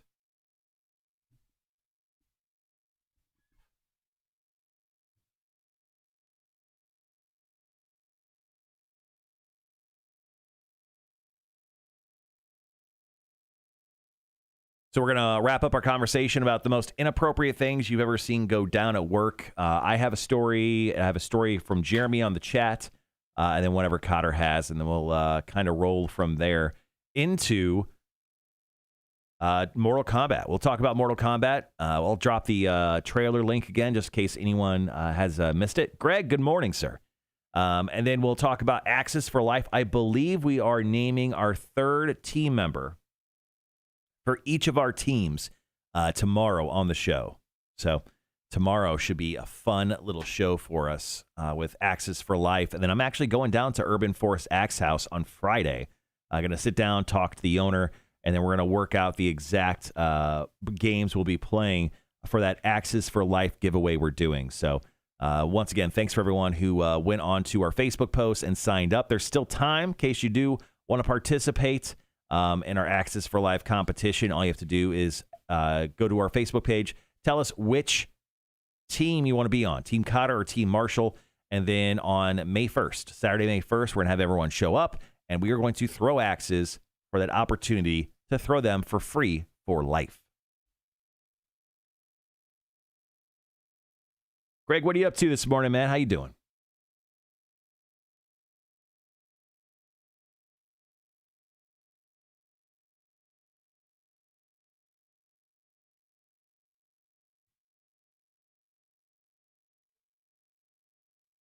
Morning.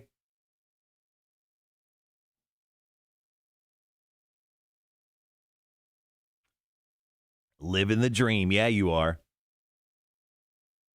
I thought about trying to throw axes. Yeah, man, we read your story yesterday in regards to how your body had betrayed you with your eardrum. That is crazy. That is a crazy story.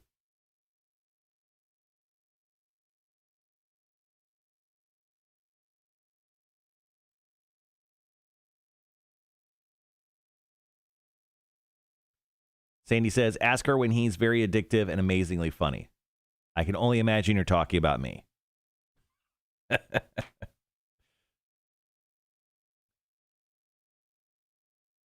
All right.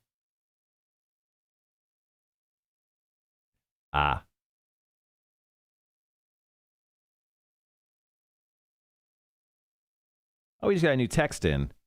There was a guy when I used to work borrowed a phone from a coworker because his phone died. That night, his wife threw him out of the house because he used the borrowed to call a paid sex line to jerk off at work, did not pay him back for the charges or explain to the guy's wife it was not her husband calling the port line. Oh, my God. All right, we'll bring that one up. Yeah, having your ear cut off and a hole drilled through your jaw. Yeah, fun times. Dude, that's crazy.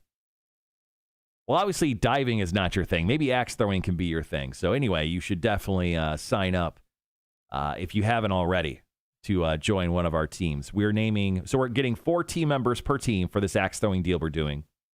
We've named 2. On my team, I have Chris Mickle, and then I have Dennis Brooch. Yeah, that's his name. Dennis, if you're listening, I apologize. But those are my 2 team members. Cotter, we're naming our 3rd team member tomorrow, correct? Yes, we are. I have an idea of who my 3rd team member is going to be. I've got some absolute slangers. I would say bangers, but they're not banging. Mm-hmm. No, they're slanging and banging. They're slanging axes and then banging that wood. Yeah. Bang that wood. I think actually, you know what? You know what my team name's called? Team slanging and banging. What do you want to do here? We got 5 minutes. So here's another text. I got it. Yeah, I just saw the text. We have the text. I have Jeremy's story. Okay. And then I've got my story.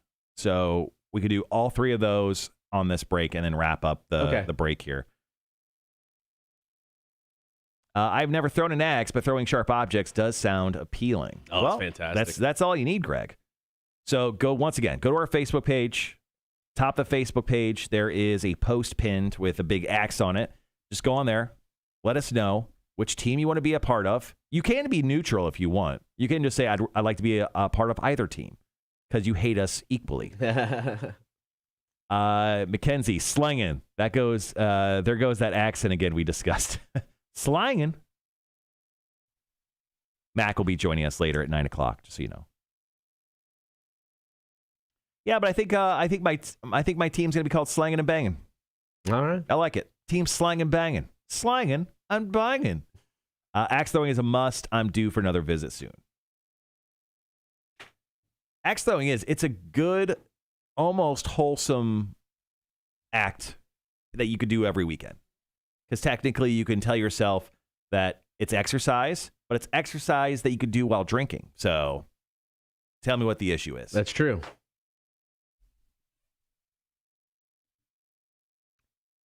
So with this break, do you want to come in? Do you want to read the text? Yeah, I can read the text.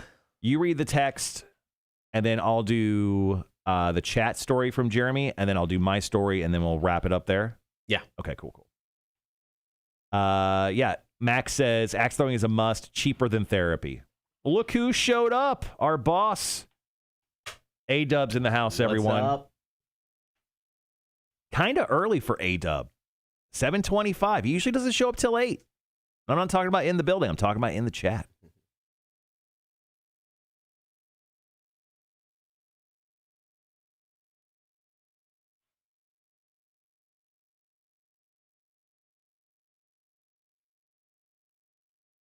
You may want to change wanking, jerking to wanking. Yeah. Because his phone died that night. His wife threw him out of the house. Yeah. All right, guys, we're about 2.5 minutes out from going back on the air. We're doing stories about the most inappropriate stuff you've ever seen go down at work. Cotter's going to share the text message I kind of half briefly read on the chat. After that, I'm going to read Jeremy's story. Jeremy piped in earlier this morning. I'm going to read his story, and then we'll wrap up the segment with an inappropriate work thing that I did. We just got another text message as well. Did you see that? Looks like Mary.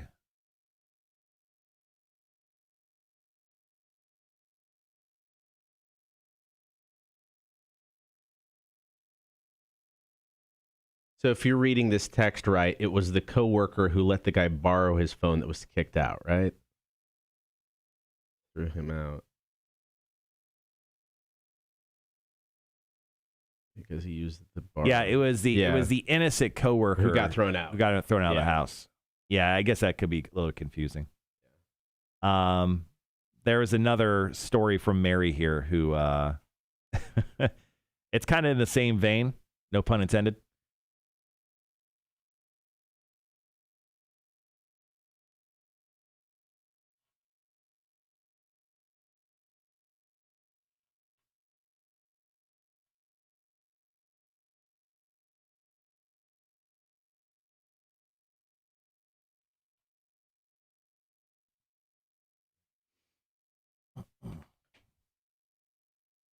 All right, guys, so this is our last break on the inappropriate things you do at work. Like I said, Mortal Kombat, then we talk Axis for Life, and then we play Tales from the Bar. We're playing Alex's Tales from the Bar, correct? Yes, it is. I want to say he told a couple stories. I think this is the second one he told.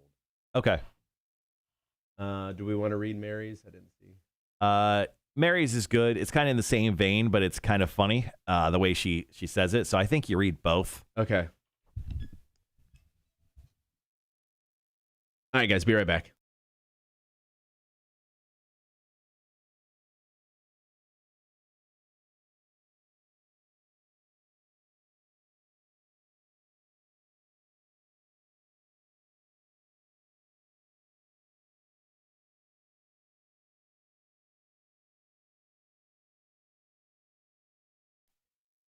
Good morning. Thank you for hanging out. We are taking your calls, comments, and texts this morning, 800-394-1061. What's the most inappropriate thing you've ever seen go down at work? Marshall got a couple texts. They're kind of on the same line here. Right, same spectrum. Yes. So number one, there was a guy where I used to work that borrowed a phone from a coworker because his phone died, in quotations. That night, the coworker's wife threw him out of the house because the guy who borrowed his phone used it to call a paid sex line and take care of some business at work. I mean, smart move. If you're going to do it, right, use somebody else's phone. Gross, though, man. That is gross. Super gross. Never paid him back for it, and obviously didn't tell the wife that it wasn't her husband who made those calls. Poor guy getting kicked out for that. Then we've also had Mary texted in. One of the bartenders I worked with in Atlanta came out of the employee bathroom. He dusted his hands off in the air, kind of like LeBron style, you know? And she goes, I said, Frenchie, don't you want to wash them? He replied, no, I was pleasuring myself. Oh, my God. Hey, man. Do you think there was dust that came out? How old was he? Maybe. After a while, I don't know what happens. It just dust shoots out. Science. Wow. I guess we'll have to YouTube that later. No. I don't know. It shows research. Okay, fair enough. Come on, man. So Jeremy piped in on the chat earlier. He said, one thing I've seen that was inappropriate was I worked at a printing company. And as I walked into the bathroom and bam, there's a guy taking a number 2 in the urinal. Pants down, just chilling like nothing was wrong. Outstanding. I mean, like, what's wrong with people? Was he from another country and our bathrooms confused him? I don't know. What's going on there? Yeah, is it in China they don't actually have toilets? You just squat over a hole in the ground? I don't know. Thing? I don't know either. I have a story. Okay. So back in the day when I first started in radio, I was just like a remote tech. So I would go out and I would set up remotes. Yeah. And I was doing it for like Monday Night Football downtown Peoria, Illinois. Right. And I had like an intern with us, this girl who was 10 out of 10 smoking hot for me. She was a model, I think. She modeled. Wow. She modeled at one time. So for me, way out of my league, right? Right. I won her over, though. She was married. That was an issue. That's a problem. Yeah. But one night after a remote, we got into some action in like one of the sales offices because our like storeroom was right off the sales office. Yeah. We had a coworker at the time named Bob Singer, who is like kind of crazy old guy. He had fake teeth, but he was like super cool. He was like kind of like he smoked a lot of weed. Back in the day, Bob did all the drugs. Yeah. I mean, he stopped. He was clean and sober for years, but back in his day, all the drugs. Yeah. Well, I don't know what happened, but we weren't obviously listening too closely. And Bob Singer walks right into a sales office, turns the light on, where she is topless. And I was sitting down in a chair, and it was an awkward moment. It was very inappropriate, I guess, of me to do that, but also very inappropriate. My coworker turned light on, man. None of your business what's going on there. Now, could be two raccoons fighting. You stay out. You stay out. It's funny you bring this up. I walked in on somebody having sex at the same building. And so it was the actual... It was not me. It was not you. It was the actual studio. And typically, if I would have walked in, accidentally and somebody to work there, I'd been like, hey, respect, get it done. I'll be back. Sorry, I'll leave. I walked in on a lurch, brought in two friends for a tour. Ooh. They started going at it in the studio. I opened the door. I turn on the light. I'm like, get out. Go. I'm sorry. You don't have sex in a building you don't work in. You just get like a little water bottle. You're squirting away like cats. Yeah. Get. All right. You can continue with the comments and text 800-394-1061. The most inappropriate thing you've ever seen go down at work. Coming up next, Mortal Kombat is dropped this Friday. Can't wait. Yesterday, they gave us the first 7 minutes. And it looks real good. We got details after Shinedown. Here's Monsters, Rock 1061. Yeah. Get out of here. Get. Well, Wait, it wasn't Chuck. No, it was he brought in two friends, and it was stupid late. It's like, oh, it was okay. It was those two friends were getting. Yeah, they were getting it on. I was gonna say I don't think Chuck's ever had sex in his life. No, so I mean, like I said, if I would have walked into somebody who worked there, I'd have been like, oh God, my bad, I'm so sorry. But I'm like, come on, I don't know who you are. It's way too late for this. Get the hell out. Old man Cotter. Get your sex out of here. I wasn't even Old Man Cotter then. It was 15 years ago. Could have asked to join in. That's your bad. No, not so much. Not so much. I'm good. Could have passed on that one. Totally good. All right, guys, we're going to talk about Mortal Kombat. Just in case you missed it, I'm going to go ahead and drop the trailer link into the chat. So just dropped it in there. So first 7 minutes of the film. That's what they say. I don't know if it's first 7 minutes. Maybe. It was 7 minutes, yeah. Well, I don't know if it's from the beginning of the film. Oh. Sometimes they like to... Yeah, that's true. Yeah. I bet. I mean, a little bit. That'd be a good way to start the movie. Yeah. No, it definitely is. But yeah, so the first 7 minutes of the film were released. If you haven't seen it, I dropped the link so you can watch the first 2 minutes, then come back to us. We'll talk about it, and then you can go back to watch the rest. Or watch it later. Save it for later. And while you're on YouTube, sign into your account and subscribe to the Cotter and Marshall Show. Yes. Do it or we will cry. Like Chris Jericho said. Need to get him to recut something now that we're doing mornings.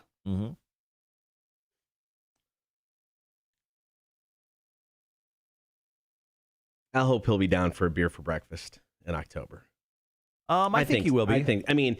So I watched the Stone Cold Steve Austin podcast or Broken Skull Sessions with Jericho that aired after WrestleMania.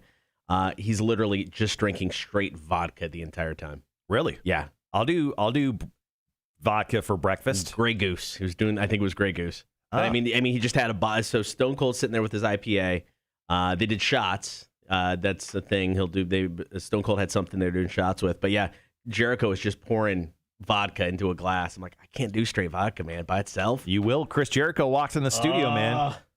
I know. I hate vodkas. We should buy him a bottle of Grey Goose and just have it there for him if he comes by. Yeah. Throw a Cotter and Marshall Show sticker on it. Yeah. Yeah, we'll do that. Got to show up, Chris Jericho. That's you coward. It's in October, so hopefully we can make that happen. I think so. I think he will. Yeah, I think Jericho would be game for beer for breakfast. Yeah. I mean, this is so he was doing when they were supposed to roll in through the first time. I mean, their thing, he would pop into the radio station to do like a takeover, sit in there for an hour or so and play music. So I'm sure he'll come in for some beers. We'll let him do that. Oh, yeah. No, totally do that. Chris Jericho comes in, he can do whatever the hell he wants. He's Le Champion. Yes, he is. Sandy goes, Jericho. Rhett goes, surprised it wasn't the Rock's tequila. Oh, like Terramina tequila? Yeah. Yeah. Terramia, whatever the hell it's called. Have you had that tequila yet? I have not. I gotta try I'm guessing it's pricey.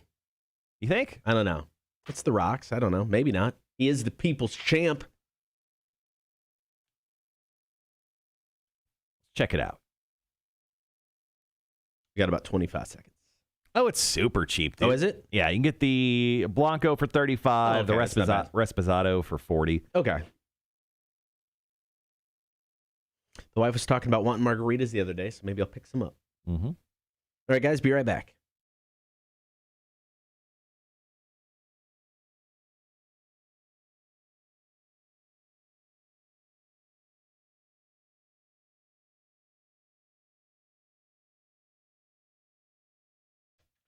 Good morning. Thank you for hanging out on air and on the stream. Don't forget, you can also listen on your in-home smart speaker. You can download the Rock 1061 app for free. Find it in the App Store and Google Play. And you can always get the stream at rock1061.com.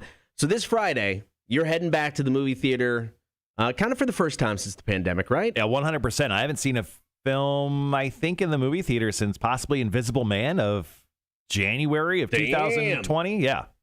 Last movie I saw was the last Star Wars flick. Okay, that came out December. Yeah, so that was the last movie 19, I saw before the pandemic. But Mortal Kombat, the movie, is coming out. Of course, you can also watch it on HBO Max. Now, this is not the first Mortal Kombat movie. Third, fourth? Something like that? I mean, it's not tied to any of the previous ones. Correct. Yeah, this would be the third live-action Mortal Kombat film. They've done a bunch of, like, animated Mortal Kombat stuff, too. But, yeah, this is a complete reboot. This is a new start for Mortal Kombat. I mean, it looks like it's been really well done. Like, it's got a nice budget to it. And the short stuff that we've seen from the film, the trailer, the one major trailer, and now the 7 minutes of action, it makes this movie look really good. No, it's what it needs to be. It's like that first Mortal Kombat movie I didn't hate, but they made it a family movie. Mm-hmm. And Mortal Kombat, I know we all played it as kids. It ain't a family game, guys. No. I mean, it is one of the goriest games ever. So the movie needed to live up to that. And if you watch the first 7 minutes, it is a red band 7-minute trailer, I guess kind of what they're calling it by default. There's blood all over the place. Yeah, and it is so much fun. So if you are hanging out on the live stream today, I've dropped the link to the trailer in the chat. If not, just YouTube, Mortal Kombat first 7 minutes. It's there. This thing looks awesome. I can't wait to get my butt back into the movie theater. I'm already scouting out times on Friday. I'm definitely going to check it out. Now, I won't spoil anything. I will say, though, the first 7 minutes rips your heart out, and then you get to see somebody else's heart get ripped out. Right. You get both of that. It all happens in 7 minutes. It's all very good. Plus, the movie's an hour and 51 minutes long. So, there's some good stuff past that 7 minutes as well. Oh, it's going to be great. All right, coming up next, we're going to talk throwing axes for life. Also, Tales from the Bar. Got a great story coming up. Cotter and Marshall Show, Rock 1061. Oh, I totally forgot. So we're going to have Alex on. He pre-recorded a bit for us for Tales from the Bar that we're going to air here next. So the guy he does the podcast with, Paxton, who came in with him, Paxton texted me this morning. Okay. At 5 a.m. Why? He said, he shot me a link and he said, I spaced and forgot to add this story on our last recording. I like to do a version edited for time and expletives, obviously, if you guys need more content in the future. Again, thanks for the opportunity. You guys are the S. Can't wait to hear the broadcast. Oh, okay. Okay. So we'll talk Axes for Life. The break is already uploaded. It's not on a hotkey. It's just in as the voice track. So after we talk the Axes, we'll just kind of intro it, and we'll be good to go. You have From Behind the Barcast. Yeah, Paxton and Alex from Behind the Barcast podcast. Mm-hmm. But it just starts with. Oh, okay, gotcha. So. And we'll have that story on the stream for you guys so you can listen to it. It's a great story. So Alex and Paxton, they're a couple guys that work at Huckapoos over on Tybee, and they are some characters. Super cool, and we'll definitely be having them back on again in the future. But yeah, funny, Paxton texted me at 5:06 a.m. I'm glad he waited. Yeah. I'm guessing he hadn't been to sleep yet. Probably not. He works late. His schedule's essentially the opposite of what I work. Yeah.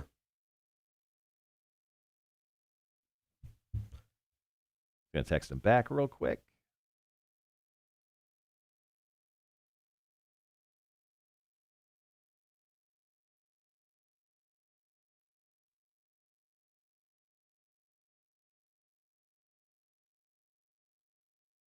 Paxton will be next week, right? Yes. Okay.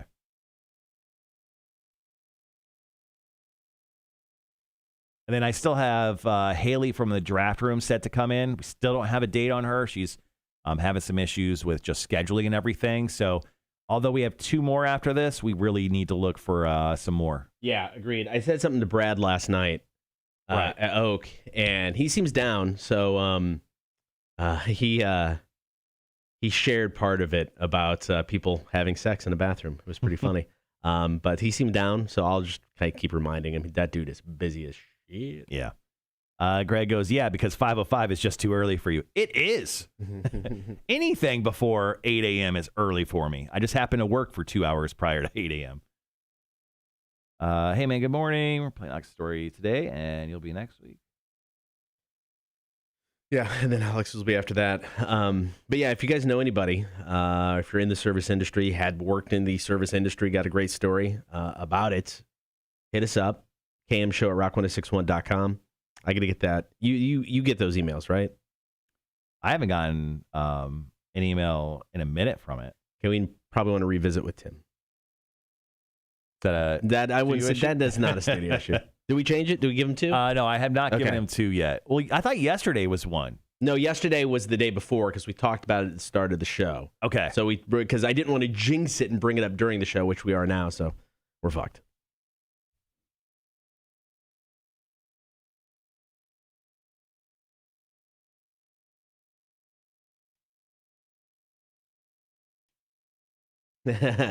Yes, Andy, we'll bring up and we'll just say, hey, you got to go over to IEC and see Mamacita. She would really appreciate it.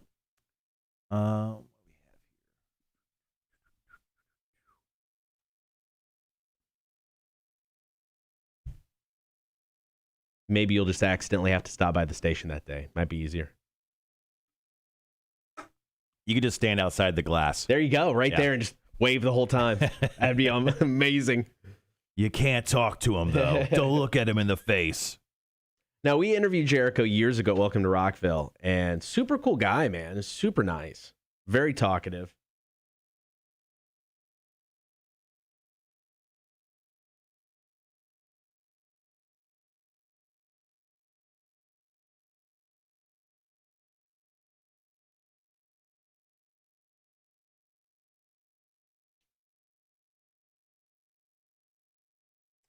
But unfortunately, that's not until October, so got a ways.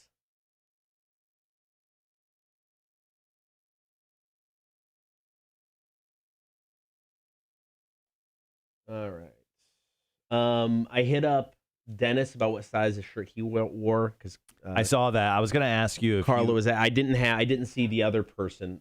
Oh, Chris Minkle? Yeah, he's on there. Okay. Yeah, I'll hit him up. Okay. And then I was just going to get to her and, hey, here's all I know so far. Yeah. I mean, we won't have right the full list until Monday, I would say. Yeah. I know I've told you both about the stories that my son has met him a few times, but Mamacita has not. Yeah, we could probably make something like that happen. Yeah, we'll take care of you if we can. All right, once again, we're going to jump in. We're going to talk Axis for Life, and then we're going to play back our Tales from the Bar. Alex, you can actually check out a picture with us and Paxton and Alex on our Instagram. So Instagram at Cotter Marshall. I'll actually have it posted here in just a moment. But Alex is going to be up first. We're going to hear a story from him. Once again, these guys work at Huckapoos. They are awesome, ridiculous characters. If you got to Huckapoos, say hi to Paxton and Alex for us. These dudes are awesome. Tip them heavily and tell them how much you love them. Also, subscribe to their podcast. Yeah. We talked about going out to Huckapoos after the show one day. That could be our next day drinking adventure. Mm-hmm. Could be. Been a while since I've been to Huckapoos. Moved from the island. I don't get to go out there much. Mm-hmm. It's disappointing. Well, you grew up and you bought a house. That sucks. You're only saying that because you have to buy a new HVAC unit. I know. God. Have you got that in yet? No, we are riding this one out. I mean, we know we're not repairing this one. Mm-hmm. We know we're getting a new one, so we're going to ride this out a little bit longer. We're not going to ride it out until like the middle of summer because I don't want to be without one for a few days. Yeah, but we're going to ride it out a little bit longer. I feel like peak price is going to be during the summer though. Maybe they're going to know. Jack that stuff up.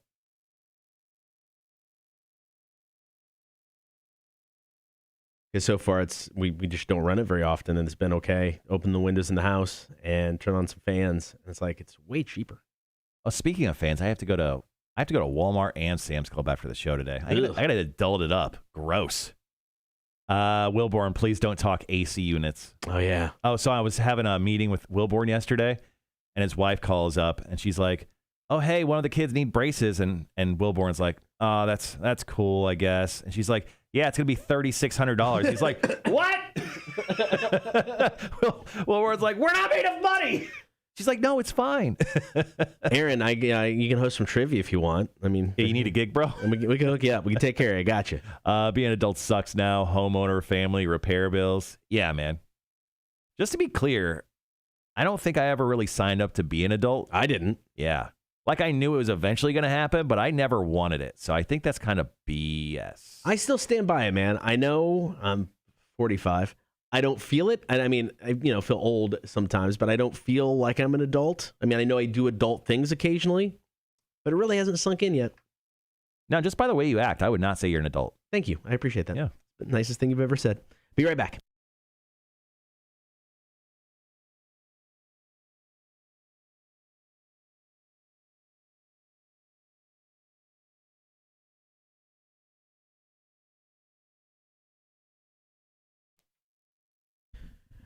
Thank you for hanging out this morning. Be sure to check out the stream, Facebook, YouTube, and Twitch. While you're there, like, follow, and subscribe. All right, coming up May 1st, we're slinging axes. Baby. We're going to be teaming up with the Urban Forest Axe House downtown Savannah. Somebody is winning free axe throwing for life. So what we are doing currently are we are choosing 4 people for Team Cotter, 4 people for Team Marshall. And then, on Saturday, May 1st, we're going to go to the Urban Forest Axe House, and we're going to have those people battle it out in a NCAA bracket-style tournament. And then when it comes to the final 2, Cotter and Marshall, like the heroes we are, we're going to step into that competition, and we are going to help our champion win axe throwing for life. Now, I have breaking news, Cotter. You ready for this? Breaking news, guys. Ready. Team Marshall also has another name. Yeah. Okay? So I've decided this earlier on the chat. Team Marshall will also be known as, a.k.a. Team Slangin' and Bangin'. That's right, baby. We slangin', we bangin'. Get ready for the pain, Cotter. It's over for you. Over. You ready for this? I'm ready, man. No, you're not. You don't look ready. I'm you totally look like ready. a terrified little child sitting over there with a little pin in your hand. I've got axes, bro. I've got dudes on my team. I don't have bros. I've got dudes. That's cool. And they are going to take down Team Cotter or Team Loser.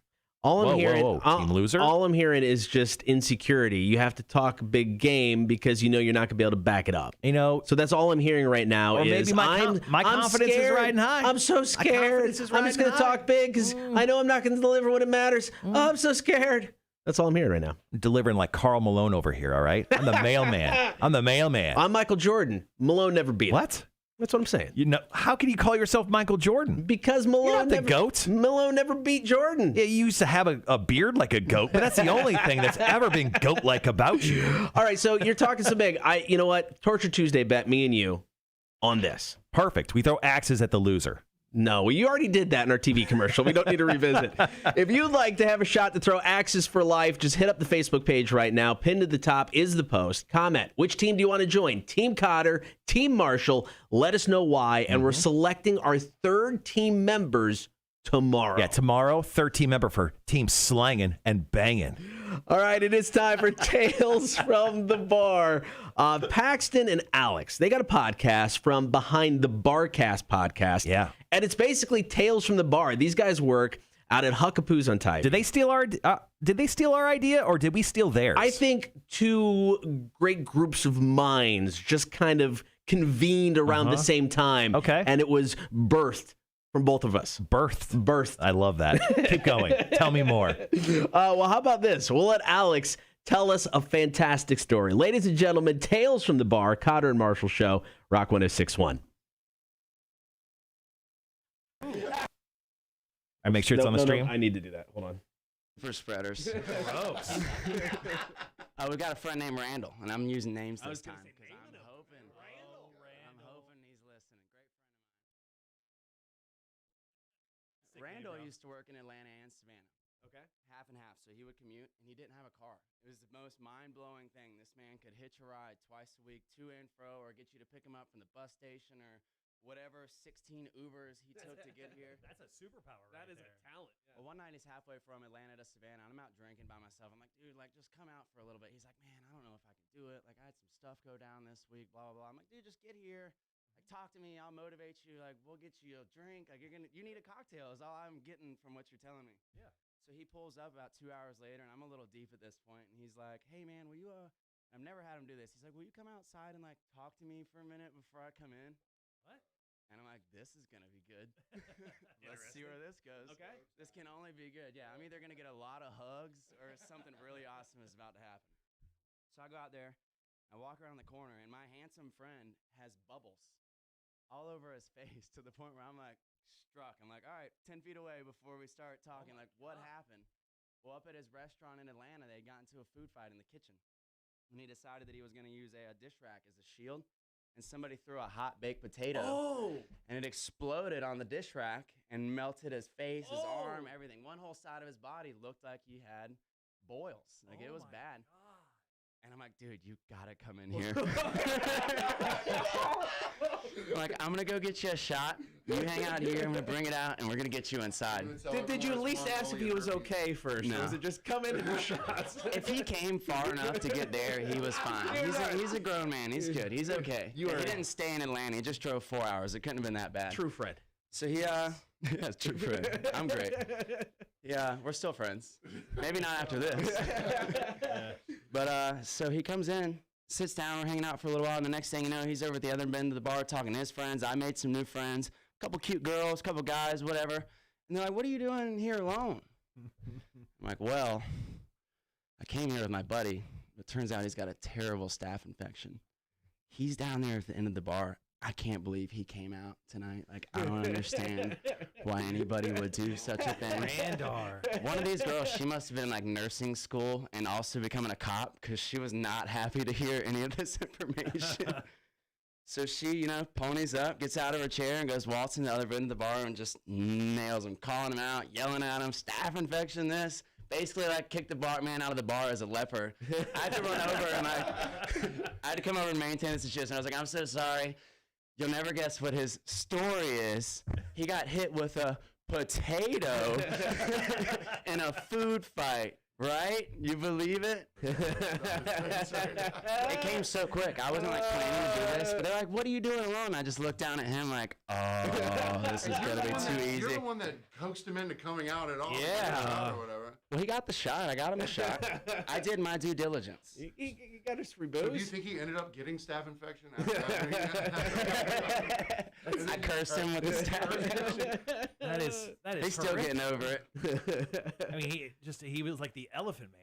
Just shamed. It was pretty bad. Go to the end of the bar and stay there all night. By someone who he thought was his friend. Right. She was the only one who acted out, though. All her friends were like, oh, okay, well, don't go to that end of the bar.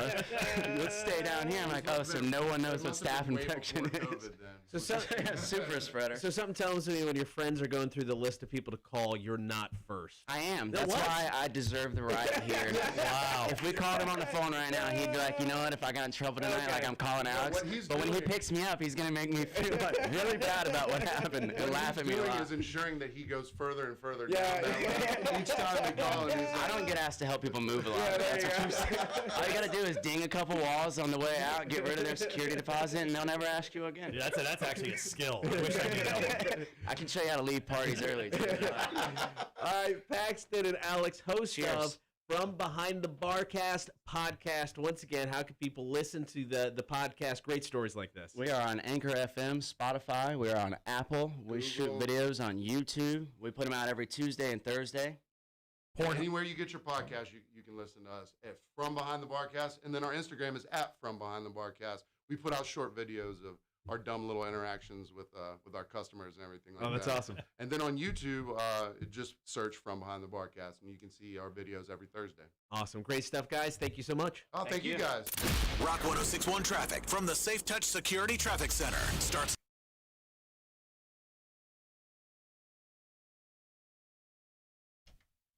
All right, guys, there you go. That was Tales from the Bar. We've had the same issue. You guys are gonna hear that part. I don't know, Joan. We're working through stuff. All right, we're trying our best. Okay, we're just a couple of guys trying to do this for you. Yeah, I think it started off that segment started off a little low on us. I don't know. We're trying to work this stuff out. Okay. We'll get better. We promise. You have that promise from us.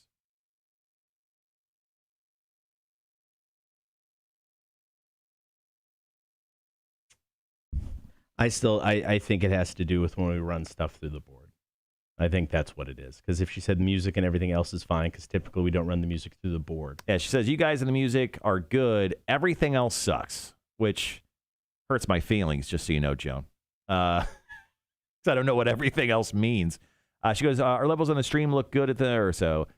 You really should have someone listen to the radio, because those of us who can't hear this unless we turn it up when you guys talk, you are blasting. I don't know what she means by that. Yeah, I'm not sure. Oh, well.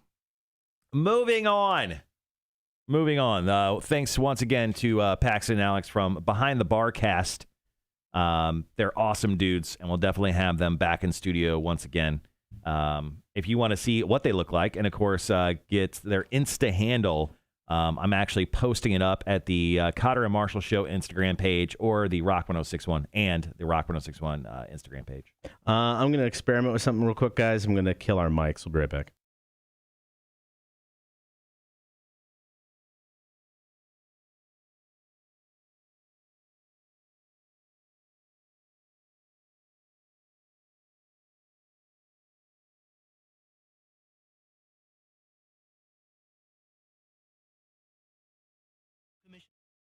That's why I bring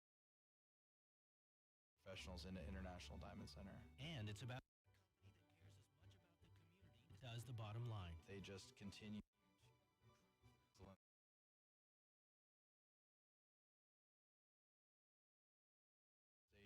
International Diamond Center has a big heart. International Diamond Center, proud to be a part of this community.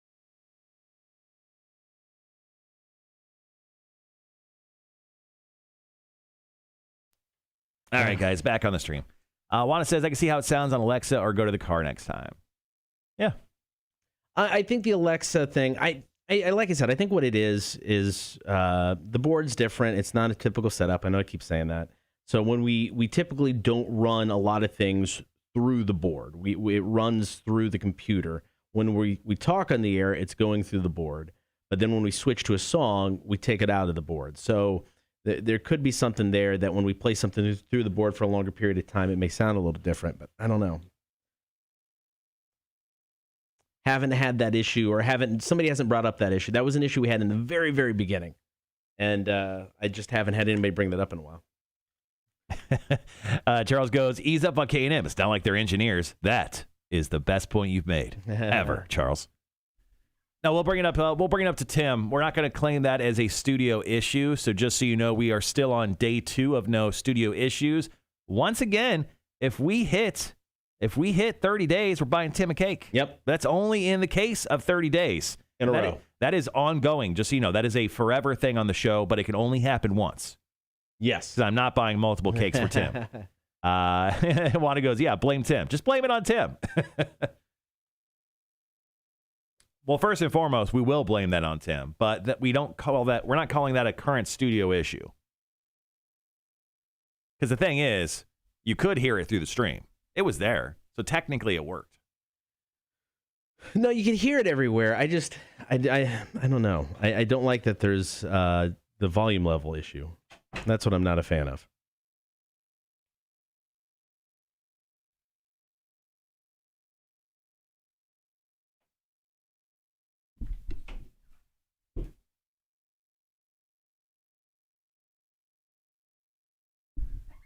Oh, look, there's Travis. Travis says, this is a blue-collar, bring-your-own-hard-hat to work type of grinding on the audio. Love to see it. Hashtag no studio issues forever, only once. Well, Travis, first and foremost, thanks for joining the chat. Thank you, Travis. Appreciate that. I think that's the first time Travis has ever joined the chat, so we appreciate you, love you. Thank you for hanging out with us this morning. Charles says, poor Tim, the pressure. He's so misunderstood. Look, Charles is even backing up Tim now. Yeah. Has hell frozen over?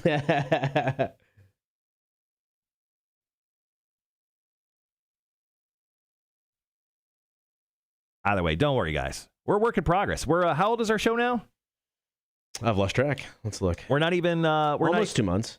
Yeah, we're not even 2 months yet. Getting close to 2 months. I am 2 weeks out from getting a tattoo. I just realized that yesterday. I'm pretty excited. Congratulations. Thank you. 2 weeks from tomorrow, though.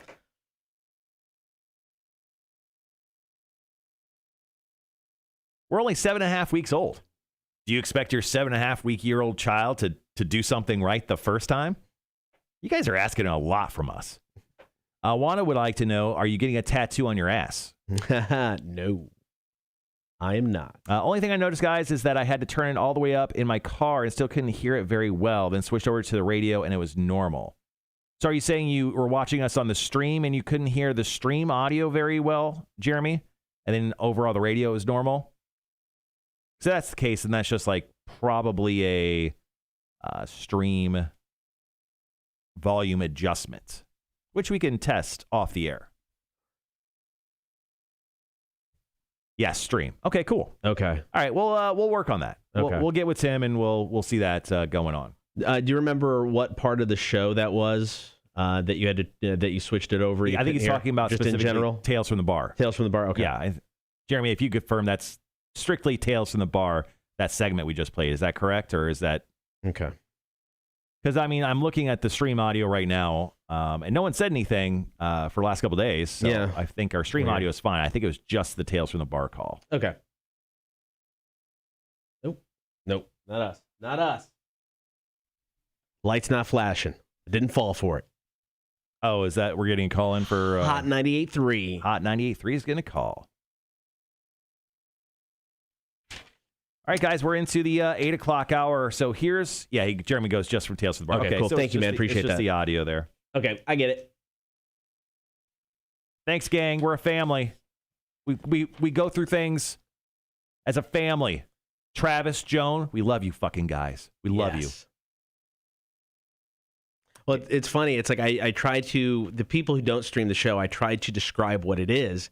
And I'm like, it is a separate show, basically. I mean, yes, they hear everything that's on the air, but the stream part is a separate world altogether. There's in-jokes that are never on the air. You know, there are things that we talk about on the stream that don't make the air.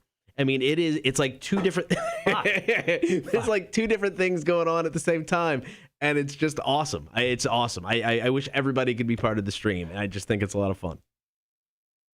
That's just Cotter trying to suck up to you guys. No, it's the truth. It is the truth. Travis says, saw the Drunkline flyer at a local bar on the south side last week. It was hanging next to a poster for the Hot Grits podcast. Now we got to have a sandwich podcast war with Behind the Barcast guys. That'd be kind of dude. What like is the it. Hot Grits podcast? Which bar? Jerry's? Because I know they have the Hot Grits up at Jerry's. He said south side. Were you talking about possibly Rachel's or possibly Drafter and Berwick? I've dropped stuff there. Half my stuff is too inappropriate for the air. Stream audio was low. Yeah, for the call. Yeah, that's what we were getting. Thanks, guys. Bro, love. Yeah, lots of love, guys. I mean, we're 7.5 weeks old. And just in case you guys are wondering if we're still having issues a year from now, I'm just gonna go. We're only a year old. So I'm totally gonna just pass on this problem. But honestly, Tim the engineer. Hold on. You get it. Wait for it. Be nice to Tim the engineer moment. Tim the engineer was instrumental in making sure that the stream even got up in the first place. So kudos to Tim the engineer for helping set up our stream, making sure it's true. We got the equipment going, ready, programs we used. Did it at a very low cost. He was very instrumental in even getting it on to have an issue of bitching about the lotion.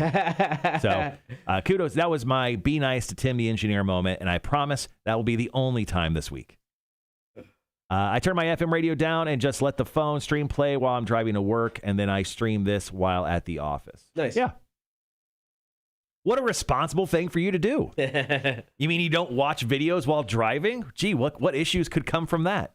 So for this, do we want obviously tell the story? Do we want to get into our power rankings in this first break, or do we want to hold off and do those in the second break? I say we hold off and do them in the second break. Perfect. The story is kind of... It's just a rehash confirmation of what came out earlier. It's kind of short. Yeah. So... we could talk about Harley here, going into it. Yeah, let's do Harley. Yeah, do Harley and then do the Flash story, and then we'll go into our power rankings of the best superheroes of all time, according to us. Travis says, we are 63 episodes in and a sports podcast with Savannah guests and interviews. We are a pro Durin Avenue Globe podcast. Oh, wow. I don't know what that means. And had the mayor on last month to get him on the pro Globe side. Nice. Oh, the pro Globe. Oh, the Globe. Because they're going to tear it down. Oh. I'm pro Globe. Pro Globe. All right, guys, be right back.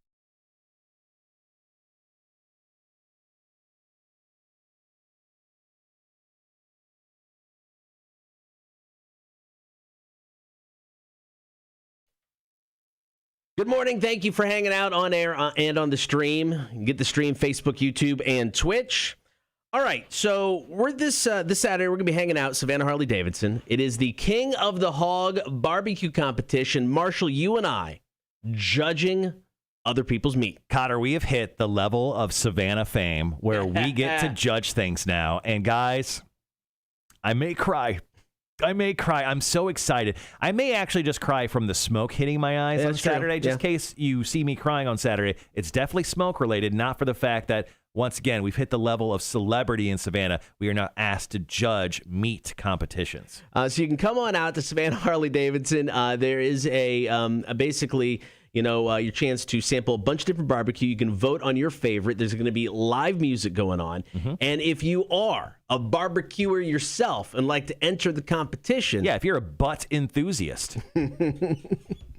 Yes. You love to squirt your sauce everywhere. Right, Cotter? Yes. That if you like both of those things. Yeah. Maybe at the same time. This is the place for you. This is the place for you. Yeah. If you'd like more information and if you'd like to get signed up, go to the website now. It is kingofthehog.com, Savannah Harley-Davidson, this Saturday. All right, so back in June of last year, it was reported that Michael Keaton would be returning to the role of Batman in the upcoming Flash movie. However, at the time, he seemed a little hesitant about actually committing. Yeah, because it's getting filmed in like London. Yeah. And he didn't want to travel because of COVID. He was real worried about that. Michael Keaton, he's no young buck anymore. He's kind of longer in the tooth. So I guess he got over those fears because it is now reported that Michael Keaton is in London and he is going to be filming in the new Flash movie. Pretty exciting. Dude, this was, Superman obviously came out first. The Christopher Reeve Superman movies came out first, but Michael Keaton's Batman will always have a special place in my heart. Yeah, I think the first film came out in 89. The second film, Batman Returns, came out in 92 or 91, something like that. Yeah. Both directed by Tim Burton. Both ridiculously fun. Now, it is reported that Ben Affleck will be appearing in this movie as Batman as well. It'll be his final appearance as Batman, allegedly. I hope not. I want to see more Batman with him. It turned out Batman or Batfleck turned out to be really good. Yeah, so the Flash movie is scheduled to come out November 4th of 2022. So you and I have power ranked our favorite superhero performances. Mm-hmm. So the actor playing the superhero, who did it best? So we've got our power rankings. We're going to get to those next. Stick around. Offspring, let the bad times roll. Rock 106.1.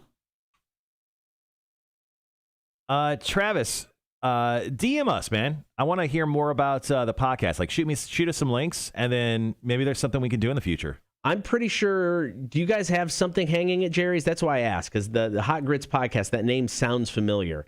And I want to say it is hanging at Jerry's right next to our Drunk Line flyer. Sounds about right. Yeah, but go ahead and message us if you're still hanging around, and we'll. I want to check in on it, see what it's all about, man. All right, guys. Before we get into the superhero top 5, start writing down your top 5 for the week, and then something we do in case anyone new watching the cast today, the live stream. We always, on Wednesdays, Cotter and I have a manager's meeting right after the show, 10 o'clock. We get like 2 minutes, and we have to run into, the conference room, and we have to tell everyone what we've been working on this past week. So everyone, please write down your top 5 things from the week that you've been working on or will be working on going into the weekend. Wanda, I know you've already got your set, but I expect everyone to participate. Gibby, I want to see your top 5. Charles, I want to see your top 5. Wanda, I expect yours. Rhett, I expect yours as well. So go ahead and start laying out your top 5s. Drop them down into the chat, and then we'll talk about your top 5s after we get done power ranking our top superheroes. Are we just doing top 3? Yeah. Okay. I have not done my top 5. The boss hasn't asked for it yet, but he hasn't officially canceled the meeting for everybody Yeah, yet. I actually just got the... Oh, did he send an email? No. Okay. I just got the thing reminding us we have a meeting in 2 hours, although we have not got a confirmation of no meeting. Yeah. Although I guess I haven't looked at my email either. There's nothing here. Check this out.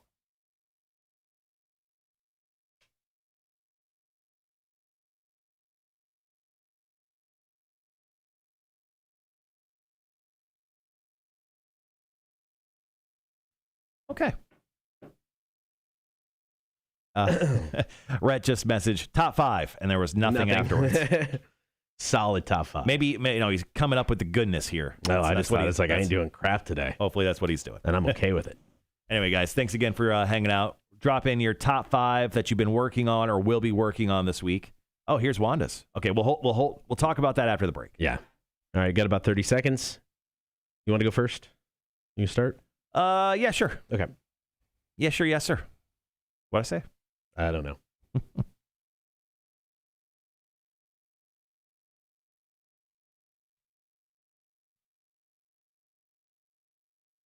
All right, be right back.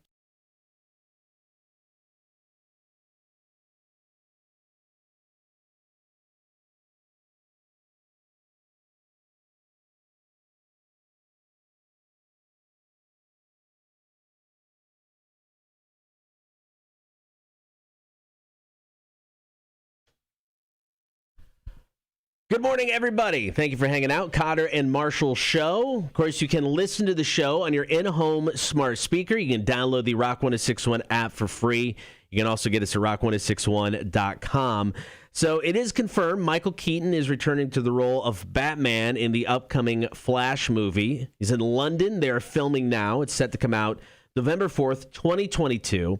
One of my all-time favorites, actors in a superhero role. So we decided we'd power rank our favorite superhero performances. Yeah, I think this is a good idea. And just a quick note, the dude that's directing The Flash was the dude who directed the It movie, Stephen King's It, nice. part 1 and 2. Okay. So a solid director directing this new Flash movie. I'm excited about that. So, yeah, we're going to power rank our 3 favorite superhero actor performances. Now, this is tough. It is so tough. So many good ones. We're going to start at 3, but I know you're going to steal so many good ones. So I'm going to go. I want this one. I just want it. Okay. I'm going big right off the start. Number 3 for me, Chris Hemsworth's Thor. Okay. I'm taking Chris Hemsworth. Number 3 on my power rankings, best superhero actor performances of all time. His performance in Endgame, Infinity War, especially Thor Ragnarok, and I can't wait to see what he does in Thor 4, Love and Thunder. I love Chris Hemsworth. I took a while. That was the only hesitation for me about him adding onto the list, because Thor 3, Ragnarok, is one of the best movies in the Marvel Cinematic Universe. Without a doubt. And his performance is part of that reason. I wish they would have written the character like that from the get-go. Yeah. I want more of that. I agree. But, yeah, that's a tough... I mean, he deserves it. I get it, but I couldn't put him on the list because the first 2 movies were so epically bad. The first one was okay. The second one was bad. One of the worst in the Marvel Cinematic Universe. Number 3 on my list, I'm going a little bit different. I'm going to stay away from most villains. This guy, though, technically a superhero. I'm going Anthony Starr, Homelander from The Boys. His performance in that TV show, it's outstanding, is one of the best things about that entire thing. Yeah. If you have not watched The Boys, Amazon Prime, there's 2 seasons there. Season 3 is coming, and it's going to be insane. That's I know, funny, I did as soon as I said it. Yeah, I just realized it. That's how season 2 ended. But Anthony Starr, Homelander, that guy is just awesome. That is an excellent choice for number 3. Number 2. So many favorites. I'm going to go old school for number 2 for best superhero performances. I got into a conversation with a buddy of mine. His name's Mike Donovan. He's a very successful person, lives in Savannah, unlike me. He actually messaged me one day because I brought up the Crow soundtrack on the air. And I talked about it being the best movie soundtrack of all time. I still hold true to that It's so comment good. today. So I'm going to choose Brandon Lee's performance in The Crow at number 2. Not only was it heartfelt, emotional, and just, well, I mean, it was like a shooting star, and obviously he faded away. He passed away during the filming of that film. I mean, he was incredible. So I'm going to choose him as number 2 on my power ranking of best superhero performances of all time. I like it. That's a solid choice. One that didn't even cross my mind, but now I'm kind of bummed it didn't. I see you blown away over there. I am blown away by that. Your hair's kind of back. It's crazy. Number 2 on my list, I'm going Michael Keaton as Batman. I mean, it could just be a nostalgic, pick. It is. Yeah. But I mean, his performance in that first movie, I think in the first movie, especially with all the Batman flicks, walked a fine line between kind of the campiness of the TV show and the darkness of the character in the comic book. And I think a lot of that is because of Michael Keaton playing that role. Studio didn't want him. I mean, they're like, who's this guy? He's not a superhero. Right. But man, he lived up to it. Great as Bruce Wayne, great as Batman. I never thought I'd say this. I'm excited about a Flash movie because of Michael Keaton returning as Batman. So Michael Keaton, there's a moment in that first Batman film, I think when the Joker shows up, him and Vicky Vale, and he's like, you want to see crazy? Yeah. I'll show you crazy. Right. Like, I don't know why that's always stuck in my brain. Maybe that's why I could go from 1 to 10 so easy, because I just channel Michael Keaton a little bit. God, that explains so much. I know. That's why I could become so incredibly unhinged at any point. All right, so my number 1 superhero performance of all time. So, I mean, we're leaving out so many great performances. Right. I'm going to go with the one that hits home with me. I'm going to do it. Ryan Reynolds is Deadpool. Okay. Ryan Reynolds is Deadpool. That's got to be the number 1 performance. He's shown up in only 2 films. Yeah, Deadpool 1 and 2. Yeah, we're not counting Wolverine. Yeah, we're not counting that. But it was difficult for me. It was between Ryan Reynolds' Deadpool performance and Robert Downey Jr.'s Iron Man performance. I choose Ryan Reynolds. It just hits me harder. I understand RDJ. I mean, he had that long stretch, that decade worth of movies showing up in many. But you know what? Give me Ryan Reynolds. Number 1 superhero performance. He just slays. He slays that role. That is an excellent choice. And I mean, it's so hard. It's like leaving out so many great performances as we power rank our top superhero performances. I mean, I could put Robert Downey Jr. on this real easily. Chadwick Boseman as Black Panther. Tom Holland, I think, is the best Spider-Man to ever play that role. Yes, really? Tobey Maguire. Toby was. I still throw the third Spider-Man movie. Take out Spider-Man 3. Everything. All of them off the list. I'm going Hugh Jackman as Wolverine. Yep.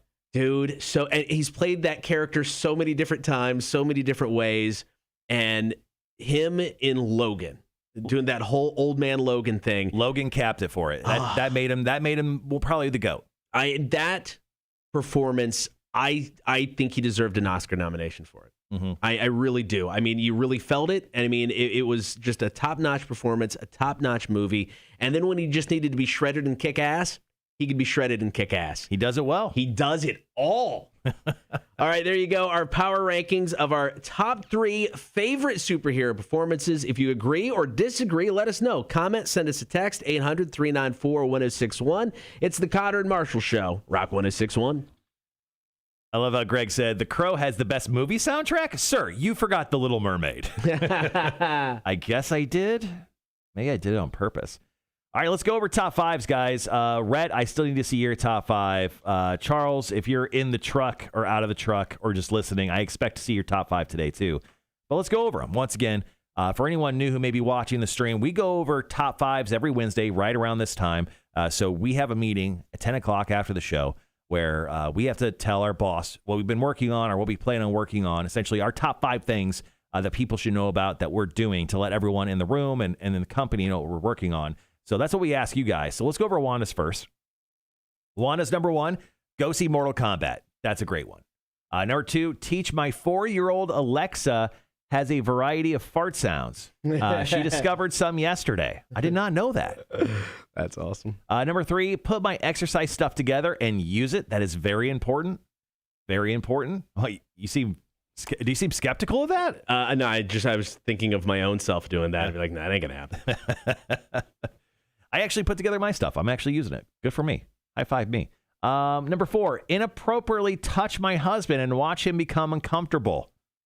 We learned a lot about Tony, didn't we? Yeah. Touching his butt is off limits. And number 5, text inappropriate stuff to him and see if he responds or if I'll get an LOL. Good for you. 28 Play Slater says, Torture Tuesday next week. Digging the new colors, obs. First and foremost, thank you so much. Yeah, our guy Brendan, who does all of our show stuff. Yeah, he sent me some variants of our standard 2-shot that we use for the majority of the show. So once again, thanks for Brendan for doing that. Yeah, and it's fun to change it up instead of just the standard red. Yeah, the plan, Torture Tuesday next week would be an on week. We just got to figure out what. Yeah, we got to definitely figure that out probably today or tomorrow. Because if we have to order something, we need to order it ASAP. Let's see. All right, Gibby, let's go over your top 5. Normal work stuff, 1. 2, attend company's low country boil. Oh. You like low country boil? I do. Really? Yeah. What's your favorite part? Potatoes are good. No. Shrimp. The shrimp. The shrimp. I'm not crazy about low country boils. Honestly, never even heard of a low country boil until I moved here. To the low country. Yeah, to the low country. It makes sense. Never heard of the boil. Ever. I'm a bigger fan of oyster roast. Give me an oyster roast. I never had oysters, I think, in Illinois. Got here, and I can't eat enough of them. Yeah, oyster roast, I'm in. Low country boil, I'd go. Invite me if you have one. I'll show up. Let's see. Number 3, get kitchen island laminate and new sink installed. Will you do that already? Gibby, I feill like you talked about that for weeks now. Number 4, keep marriage intact. 5, keep kids alive. Okay, those are good. Greg Geiger, run. Okay. 2, be a smart ass. You do that well. 3, procrastinate on making lists. Solid. That's a solid list, Greg. We appreciate that. Wanda hates oysters. She pukes at your oysters. I love oysters. All right. And then Rhett, here's your top 5. 5, kids soccer game tonight at 5:30. 4, Mo needs to mow the yard this weekend. Actually, can you come over to mow my yard too, man? I was driving out this morning. I looked over and there's like weeds, like, I don't know, 6-7 inches high. I'm like, damn it. 3, work, always important. 2, church. I can't relate. And then number 1, watch Mortal Kombat on Friday. How about you watch Mortal Kombat at church? 2 for 1. Think about that. All right, guys. Thanks for dropping in your top 5s. Feel free to keep dropping in your top 5s for the stuff that you're working on. Cotter, what's your top 5? I'm literally working on it right now. I hadn't even started it yet. I would say top 5. Working on special project is one of them that you know about. Number 2, Torture Tuesday. Figure that shit out. Number 3, I need to mow the yard. Number 4, I got to go grocery shopping. See, that's the thing that sucks about doing the morning show. My wife can always say, well, you got some time off in the middle of the day. Can't you just go buy groceries? And I'm like, I guess. So I've got to go to Walmart and Sam's Club today, drop some cash on some groceries, and then, I don't know. What else top 5? I always say want to play video games, but I never get to play video games during the week. Yeah, I get that. I got to make dinner tonight. What are you having? I don't know. Yeah. You've been doing a lot of tacos lately on Wednesdays, but I need to break that. We've done tacos 3 Wednesdays in a row. Okay. I gotta find something to make for tonight. I guess that'll be part of the grocery store conundrum that I'll be going through. Wanda goes, God, I have to go shopping and laundry, but those are not top 5 essentials. Yeah. That was a mix of work and real life top 5. That's my top 5. Cotter, are you ready to share your top 5? No, not yet. It's not that exciting. It seems like, so Cotter is a program director of Rock 106.1. He's also the morning show guy, and he has 4 other titles here. But every program director we have in our managers meeting, everyone says imaging. They're always working on imaging, which is always true. Yeah, it's going to be fair. It is true. But it always makes me laugh because it's something they can always lean on. I don't get that. I don't usually get that that thing. I don't know if I can really reuse something each week. So every time I hear one of you guys say imaging, I almost want to take a shot. And I think one week I may. Why does Marshall have a bottle of tequila? I'm like, say imaging, motherfucker. Say it one more time. Hey, man, it's something you're constantly working on. So, and it can be an undertaking too, especially when a promotion's involved and you're writing promos and you're making sure stuff gets put together. It can be. Especially if our voice guy do stuff too. Yeah. Phil says top 5, Ashton's birthday. Nice. Ashton's birthday. When is it? Has it already happened? Anyway, happy birthday to Ashton. Jacksonville Zoo, good choice. Jacksonville Strip Club, you dirty dogs. Top Golf, dude, you're going to have so much fun. PBRs are the cheapest thing to drink at Top Golf. I think they're like $4 a can. Top Golf can be a little pricey. Heads up, just a reminder. Maybe you just want to drink PBRs while you're there. And then brewery hopping. Yeah, dude, you're going to have so much fun. Without a doubt, go to Ardwolf. No matter what, Ardwolf has to be number 1 on your list. We have Girth Brooks right here. I think we've had Girth chime in before, but it's been a while. Girth says top 5, number 1, work. Number 2, smoke a cigar. Number 3, have a beer. I like this. Number 4, cut down some bushes on the side of the house. I like that. Number 5, oil change on my riding lawnmower. What are your thoughts on people who have riding lawnmowers but have the smallest yards?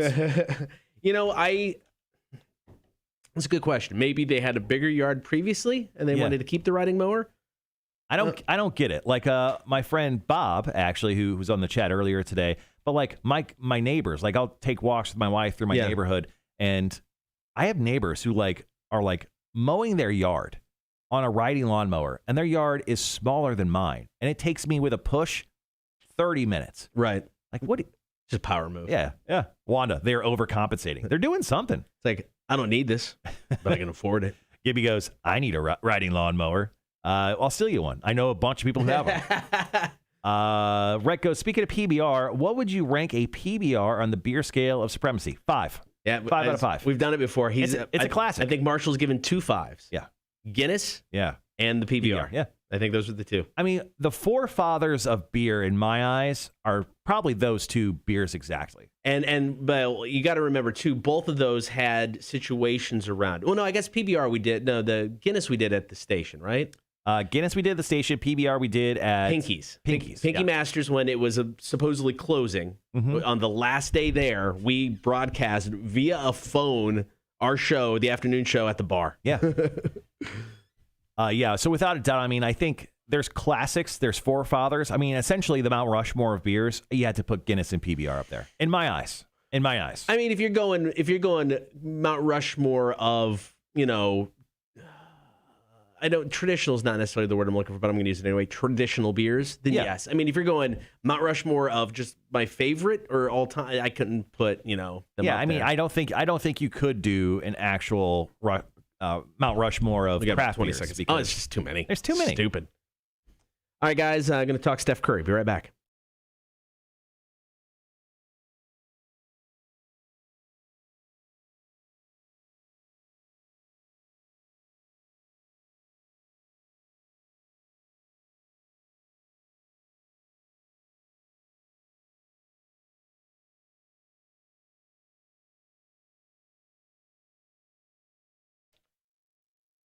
Good morning. Thank you for hanging out. Get that stream, Facebook, YouTube, and Twitch. All right, we're going to talk Steph Curry. This dude is really, really good. Right now, he's on a record-setting run. Monday night, he scored 49 points. The Warriors beat Philadelphia 107-96. Now, Curry has scored at least 30 points in 11 consecutive games. It's the longest streak in league history by a player 33 or older, and he just passed Kobe Bryant, who set the mark of 10 games back in 2012. I mean, the man is one of the best to do what he does, but man, is he really good. So I was listening to a sports podcast, and they threw out some stats to the effect of if Steph Curry missed his next 500 3-point attempts, he would still have a better make percentage at 3 points than Ray Allen. What? If he missed his next 600 3-point shots, right? If he missed the next 600 in a row, he would still have a better shooting 3-point percentage than Reggie Miller.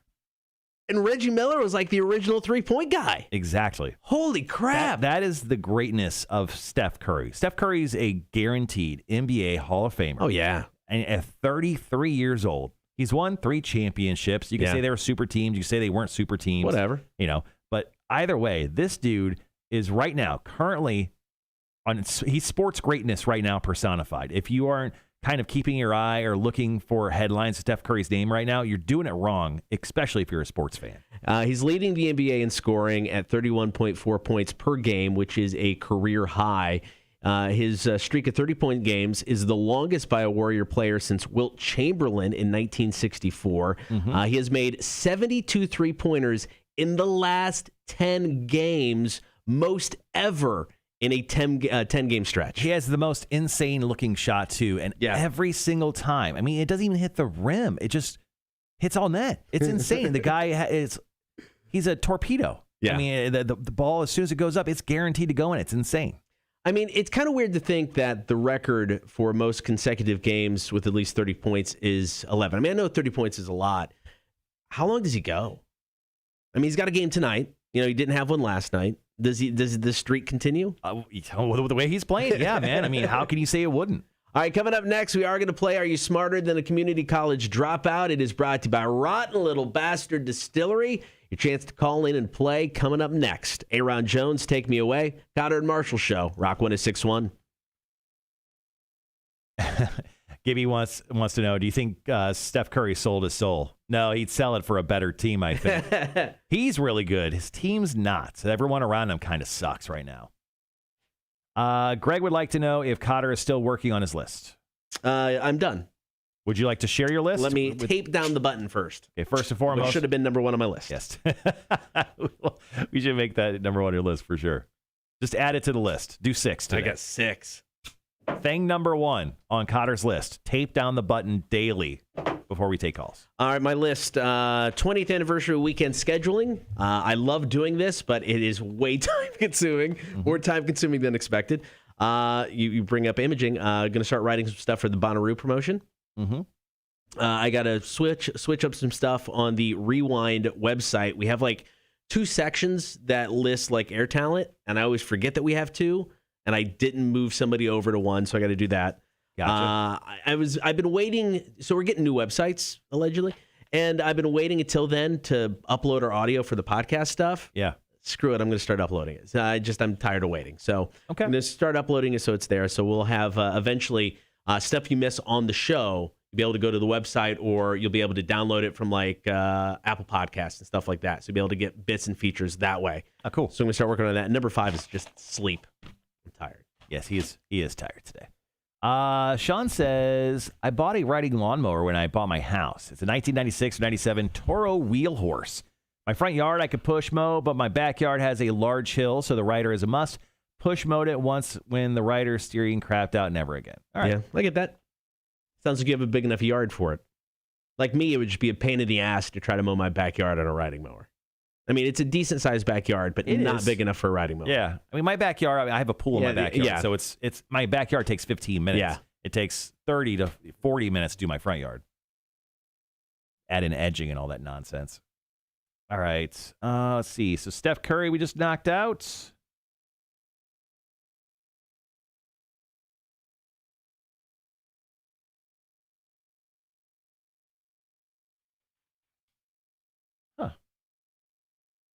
Hey, so you shot me a story about random facts on stuff that could kill you.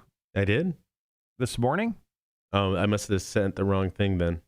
Yeah, because that hangover thing was a little surprising to me, but I played it off pretty well. Oh, I'm sorry. No, I meant to send you the hangover thing. Yeah, you sent me a story on... My apologies. Yeah, so I was wondering what the hell that was. Didn't bring it up until now. No, my apologies. No, I must have copied the wrong thing.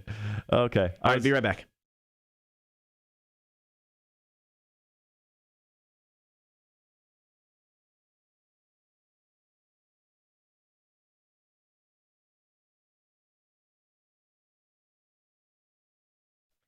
It's time to put you to the test. Are you smarter than a community college dropout? It is our trivia game brought to you by Rotten Little Bastard Distillery in Beaufort. 7 questions, 60 seconds. Can you beat either one of us? So here's the deal. If you play us today, you don't have to win. You don't have to lose. You don't even have to tie. You just have to call in and be the first person.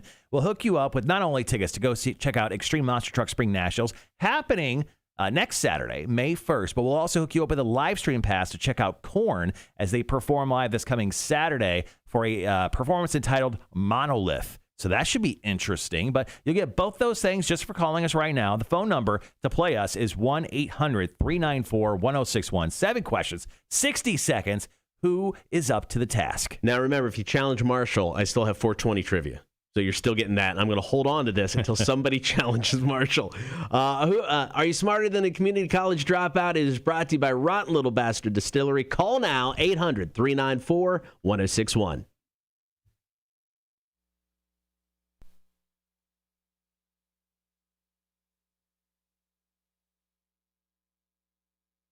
Rock 1061, who's this?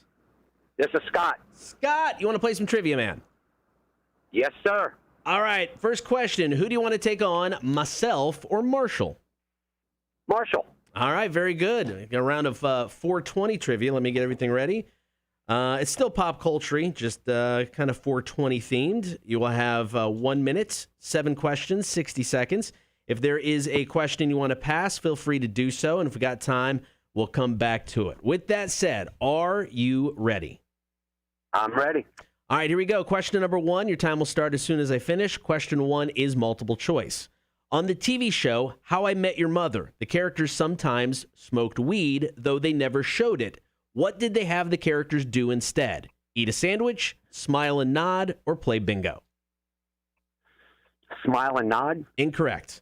What term used to describe marijuana is also the name of a 1992 Dr. Dre album? Dr. Dre album, 1992. Pass. Okay. What is the name, a multiple choice, what is the name of the 1936 propaganda film that tried to scare people away from using drugs? Drugs Are Bad, Reefer Madness, or Stoned to Death? Reefer Madness? That is correct. What's the name of the Black Sabbath song that starts the loop of Tony Iommi coughing after smoking a joint? Oh, Lord. Pass. Multiple choice. Which one of these celebrities does not have their own weed line? Dave Chappelle, Willie Nelson, or Kevin Smith? David Chappelle? That is correct. What is the name of the 2001 stoner comedy featuring Method Man and Redman? Oh, Lord. I have no idea. Pass. And finally, who is older, Cheech or Chong? I think Cheech Marin is. That is incorrect. All right, Scott. You got 2 right. 2 right. It was a themed round. It was a 420 themed round. Marshall Scott got 2 right. 2 right? 2 right. Okay, I got a chance. So hang out, Scott. We'll be right back to you. We'll get some information, but Marshall's going to run down and see how well he does. So you know the drill. 7 questions, 60 seconds. Your time will start as soon as I finish question number 1. It is multiple choice. On the TV show How I Met Your Mother, the characters sometimes smoked weed, though they never showed it. What did they have the characters do instead? Eat a sandwich, smile and nod, or play bingo? Oh, eat a sandwich? That is correct. Huh. What term used to describe marijuana is also the name of a 1992 Dr. Dre album? Haha, The Chronic. That is correct. Multiple choice. What is the name of the 1936 propaganda film that tried to scare people away from using drugs? Drugs Are Bad, Reefer Madness, or Stoned to Death? Reefer Madness, right? That is correct. Okay. That's the name of an album. So. What is the name of the Black Sabbath song that starts with a loop of Tony Iommi coughing from smoking a joint? War Pigs? Incorrect. Multiple choice. Which one of these celebrities does not have their own weed line? Dave Chappelle, Willie Nelson, or Kevin Smith? Does not have their own weed Does line? not. Kevin Smith doesn't? Incorrect. Oh. What is the name of the 2001 stoner comedy featuring Method Man and Redman? Up in Smoke. Incorrect. Who is older, Cheech or Chong? Chong is. That is correct. All right, Scott, Marshall got you today. It looks like 1, 2, 3, 4. Yep. All right, Scott. Sorry, man, for taking the win from you. But here is the great news. Cotter is gathering your phone number right now. We are going to call you as soon as the show's over with. We'll hook you up with not only a live stream pass to check out Korn this coming Saturday at their live stream, we'll also hook you up with a pair of tickets to go check out Extreme Monster Truck Spring Nationals over at the OSP. Good deal. Thanks, y'all. Hey, Awesome. thanks, Scott. Thanks, Thank you for listening, man. Yes, sir. All right, see ya. Hit me with those answers. All right, correct answers. On the TV show How I Met Your Mother, the characters sometimes smoke weed, though they never showed it. Whenever they smoked weed, they were eating a sandwich. Yeah, that makes sense. Yeah, it was funny. The term used to describe marijuana is also the name of the Dr. Dre album, The Chronic. Mm-hmm. The 1936 propaganda film is called Reefer Madness, and I believe they turned it into a musical, and they've just kind of made fun of it since then. Sure. It is. I've watched 5 minutes of it. It's stupid in a weird way. The name of the Black Sabbath song that starts with a loop of Tony Iommi coughing after Iron smoking Man? a joint, Sweet Leaf. Oh. Which is about weed anyway. Oh, okay. Dave Chappelle is the celebrity that does not own his own line of weed. Yeah. How High is the Method Man and Redman movie. Up in Smoke was open. That's Cheech and Chong. Oh, Yeah. duh, stupid. And yes, Chong is older. Dude's 82. Cheech, 74. You can just tell by looking at him. Yeah. That one's easy. All right, we'll play again tomorrow. Are you smarter than a community college? Are you smarter than a community college dropout trivia? Brought to you by Rotten Little Bastard Distillery in Buford. Cotter and Marshall Show, Rock 106.1. All right, guys, as always, Cotter's going to go edit that audio, so we're going to kill the stream audio, but I'll be with you on the chat, chatting it up. I'll give you guys what our new records are and all that fun stuff. All right, be right back.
All right, guys, back on the stream. Thanks for waiting for us. Got the audio you just heard live on the stream. Cotter edits that up and then puts, that on the air so we can listen to it again. So Mac just messaged me. Apparently there is a bunch of traffic. Her scheduled arrival time isn't until 9:05 a.m. So we may need to push off Chicks on Dudes. I don't know if we want to do Marshall's Music News to start the hour, and then we'll wrap up with Chicks on Dudes today. I'm fine with that. Yeah, let's just do that.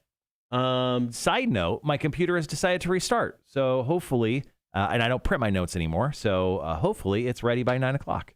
Were the questions you sent the final questions? Probably not, because I started looking up some final questions. I mean, they're there. The first two are good. I just wasn't sold on the last one. Okay.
What's wrong? That is definitely louder.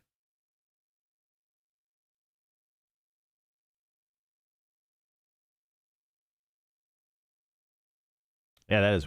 Wait. I think I know what he did. Hold on a second. I think I know what he did. Featuring Method Man and Redman. Oh, Lord. I have no idea. Pass. And finally, who is older, Cheech or Chong? Yeah, that's about the same, right? I think Cheech Marin is. That is incorrect. Yeah. Yeah. I know what he did. Never mind. I'm a bonehead. So this morning, No, that's fine. It's the same as it was when I tried that same thing this morning. okay. So the issue is still there. It's not, or it's not like an error. It's not a user error from this morning from the Tales from the Bar segment. Is that what you're saying? No, this morning was. This morning was a user error on my part as to why the stream was low. Oh, okay. Well, there you go. Look, problem fixed. We're fixing problems over here.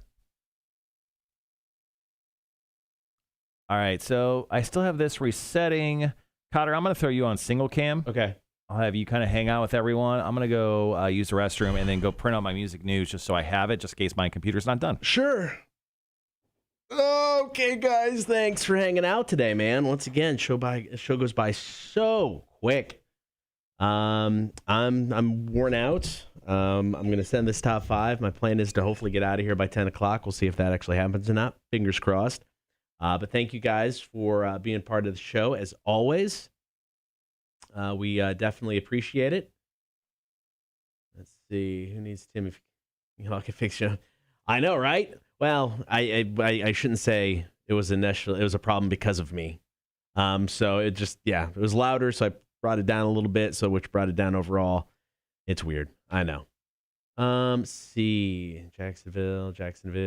See, and I missed all these chat updates a little bit ago, so I'm keeping an eye on it with the meeting canceled. Sounds like a free day to travel to Huckapoos. You know what? Nah, I can't on Wednesday, man. I can't today. I'm done. I'm wiped. So we'll pick a day to go day drinking at Huckapoos, and we'll let everybody know. You're more than welcome to come join us. I haven't had Huckapoos pizza in probably 2 years. I miss it. For whatever reason, their just basic salad is delicious. Get a piece of pizza, salad, beer, you're good. So hopefully get out there real soon. We still got to get out to Rotten Little Bastard. We haven't done that yet. So we got to figure out a day to head to Beaufort and check out Rotten Little Bastard still.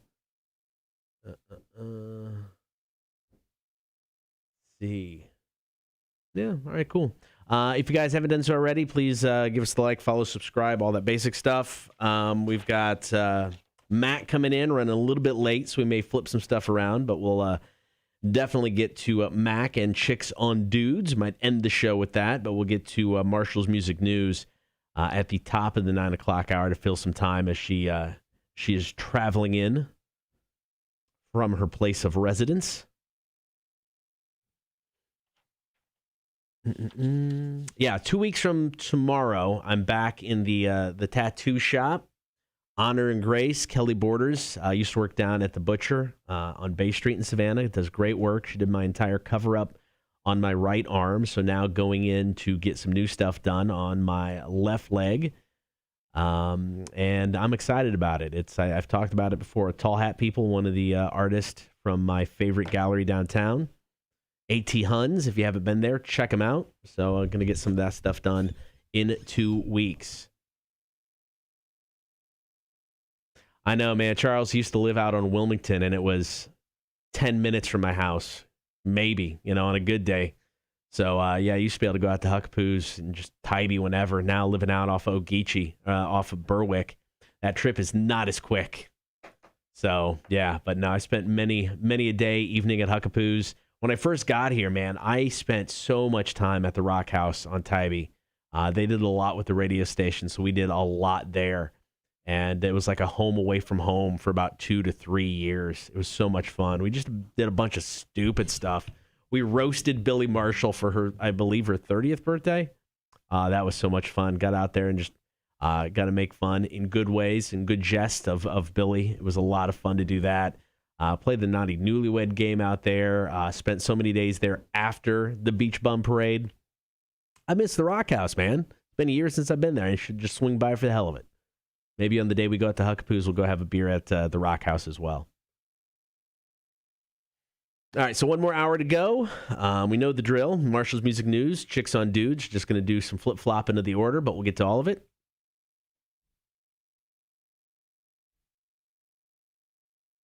'20th anniversary weekend this weekend, 2003. We'll play some stuff we normally play, but then we'll get into stuff that we don't play. Cold, Stupid Girl. There's some stuff from Disturbed that isn't in regular rotation. Liberate. Eve 6, Think Twice. Godsmack, Serenity. Haven't heard that song in forever.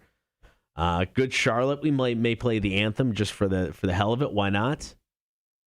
Yes, man. So many good spots on Tybee, man. I loved living on Wilmington. I hated moving away, but we just couldn't find a place for the price we wanted that wasn't tiny. We got a good sized place for out off of Berwick, which would not have gotten us the same amount of space out on Wilmington Island. But now my wife and I, as this August, both of our kids will be gone at school, we look at each other and go, why do we get the house this big? Because we don't need it. But no, I miss living out in Wilmington, man. I miss going out to Tybee. I miss just hitting some of the bars there on Wilmington Island. Crowbar, still one of my favorite places to go. Was it Island Time, the daiquiri place? That was like my go-to, was my cheers for a while. Just head into there after work and grab a beer. So yeah, I do miss living out on Wilmington. Miss getting out to Tybee.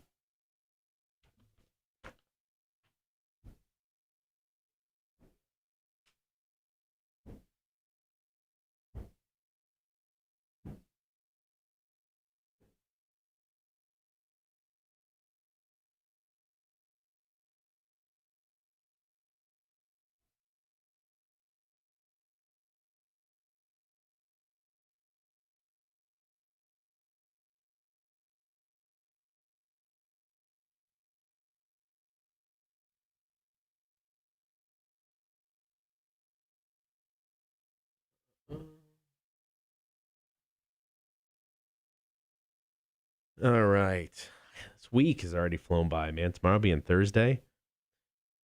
Oh, should check on my daughter. So my daughter got the second shot yesterday. See how she's feeling today. I get my second shot on Saturday before we go out to Harley. I like Tybee, but the beach isn't nothing compared to the beaches back home in Northwest Florida. Trying to think. So growing up, I mean, to me, I do like Tybee. To me, we always vacationed in Daytona. So Daytona, Florida will always have a special place in my heart. I know it could be kind of a tourist trap. You really haven't been there in years, but we used to go there all the time growing up. I love that place. Oh, I've got bad news. What, we have a meeting now? Yeah, probably. I think you probably need to be in it too. Meeting at 11 a.m. What's going on? Just some stuff that we're working on. More importantly, they are working right over our offices. And dude, I sat in my office for 20. Sorry, I get back on camera. Yeah. I sat in my office for 20 seconds. I have a headache. Like seriously, they are banging that loudly on our roof right now. Yeah, they're redoing the roof of this building, and they're like tearing everything apart. I mean, removing satellites. That engineer Tim, because we play Clemson baseball on our station, The Island, and he's like, "When's the next game?" Because they're ripping everything apart. Jesus. Did you see Rhett? So who needs Tim? Y'all can fix your own problems.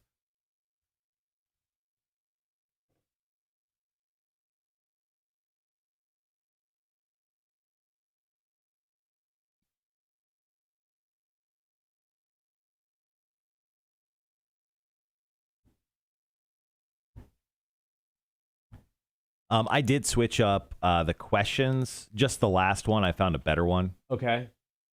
Did you send him? I haven't sent it to you yet. Okay.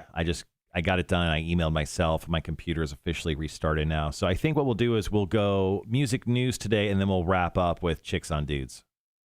Sounds good. Cuckoo and coo. Yeah, as soon as we get finished with our meeting, I guess we have 3 people coming in to talk. As soon as that meeting's over with, I'm bouncing. So the meeting at 11? Mm-hmm. He wanted me a part of it. I'm guessing he wants you a part of it, too. I'm guessing he just hasn't seen you yet. Or if not, maybe you just run.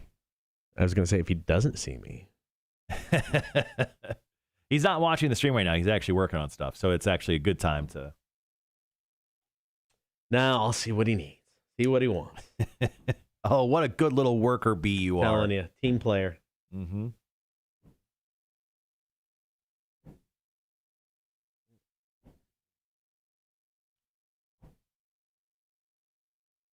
Jesus, man, yeah. That seriously, sitting in my office, just I got a headache from listening in there.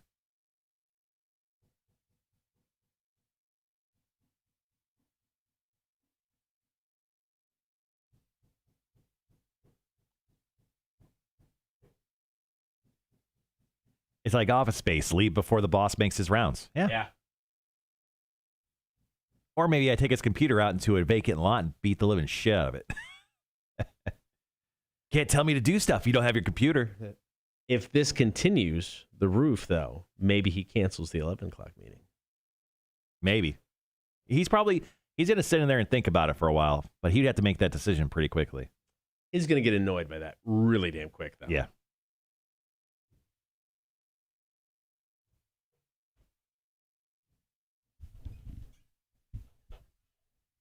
All right, almost to my email.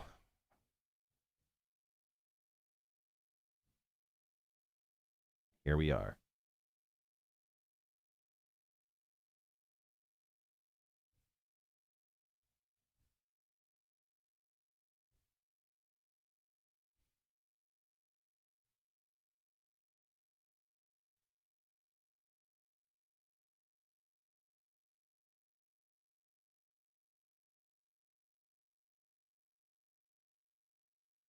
All right, we got just over a minute. Flip-flopping things around. Going to get into Marshall's music news. I just forwarded you, well, actually, you got music news as well. In case you want to do something yourself, maybe it's your turn. Tag you in. But we'll do...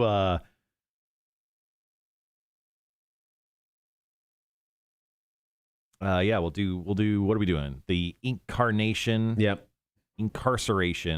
Festival. I always mess that up. There we go.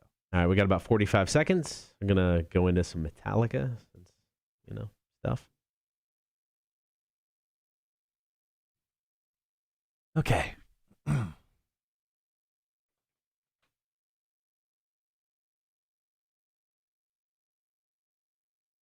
Woo. All right, guys, be right back.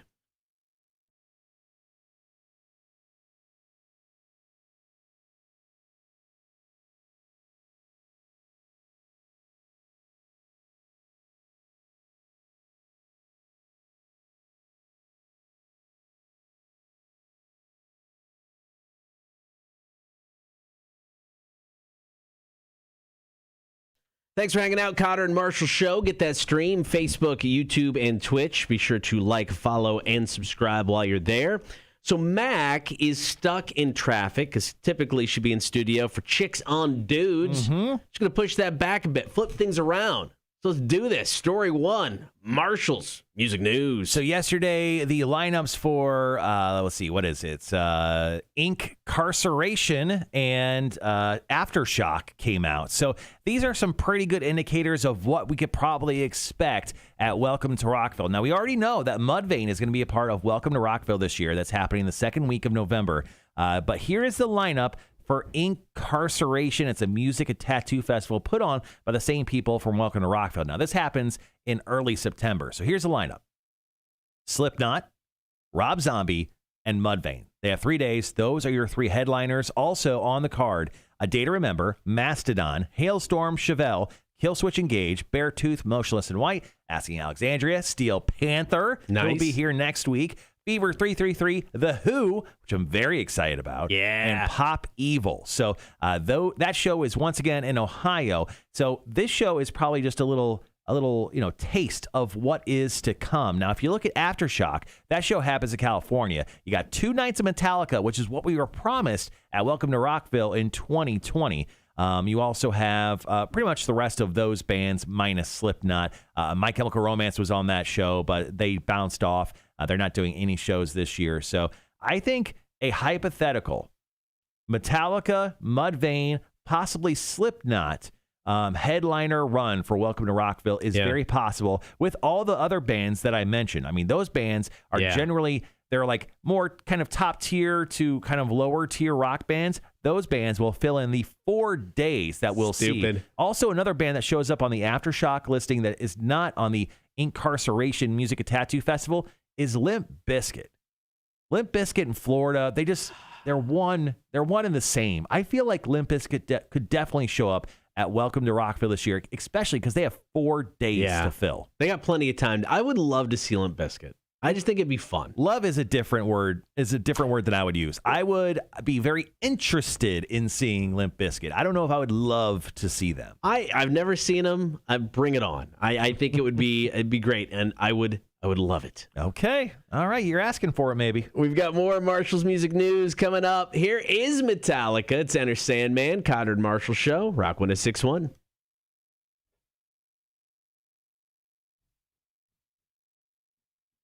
Yeah, so fun thing about that music news there, for some reason, my notes for Aftershock, which I had set on there, were not on there. So I just kind of made that up as I went. I mean, it was all true. I just remembered that. It was all false. That was all from memory. Rhett goes, is Fred Durst still the lead singer? Yes, he is. The whole band is intact. I think they're all together.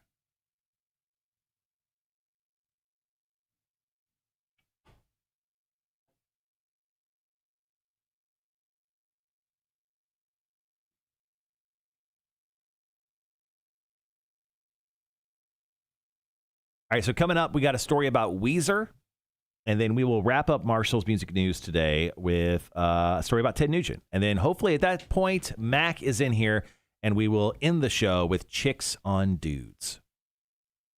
All right. Yeah, I think Wes Borland, Fred Durst, John Otto, and who's the DJ? Hold on. Let me wiki this. This is Marshall Google's live on the stream moment. Can I just say how impressed I am with watching a semi-trucker skillfully back up? Yes. Dude, I am blown away every time I see it. Anyone who can successfully maneuver a boat backwards into the water can never do that. Or even into a parking spot, kudos to that person.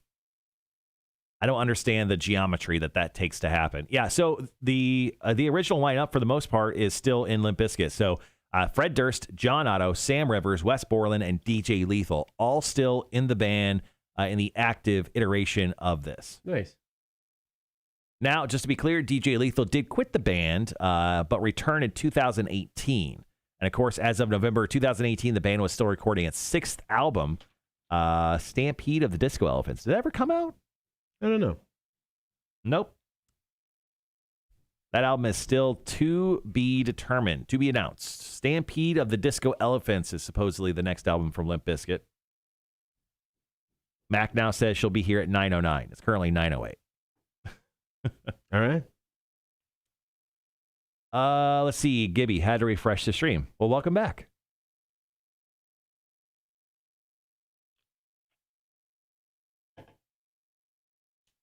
I actually stole your soda. I hope you don't mind. No. Diet Mountain Dew, which is Cotter's favorite soda. I stole that out of the fridge. I think it's for everybody. It's yours, man. It's yours.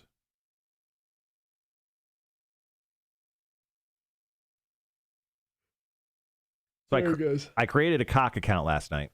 Okay. I had access to yours. Out of respect, I didn't use yours. I got the cock. So I'm on the cock now. Okay. It's good to be on the cock. Dude, I'm liking the cock. It's firm. It's got a lot of options. Well, I'm a Prime member, an Amazon Prime guy, you know, and I've been watching Vikings as I've been talking about. We just got done with season 3. There are 6 seasons, I believe.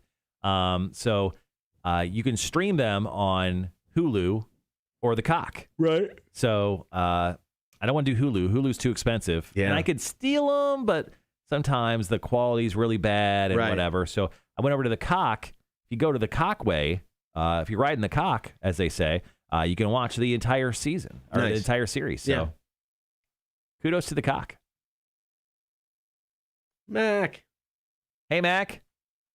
Now you're going to have to wait a few minutes. Sorry.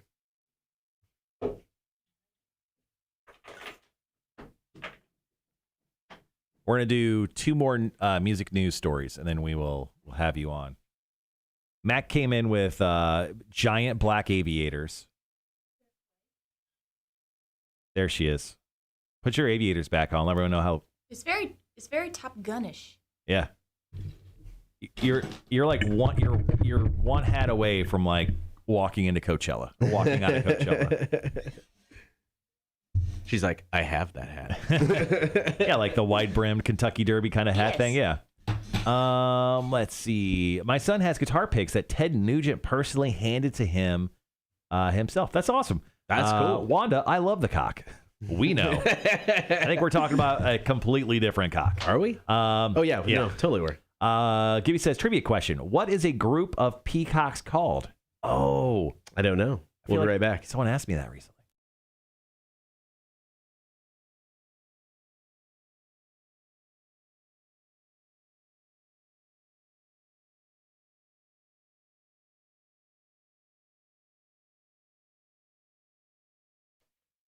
Good morning, Cotter and Marshall show. Flip-flopping chicks on dudes and Marshall's music news. So let's get back into it. Story number 2, Marshall's music news. So Weezer just recently released a 12-song orchestral pop collection entitled OK Human. So kind of in promotion of that, they have teamed up with Roomba to release the Roomba.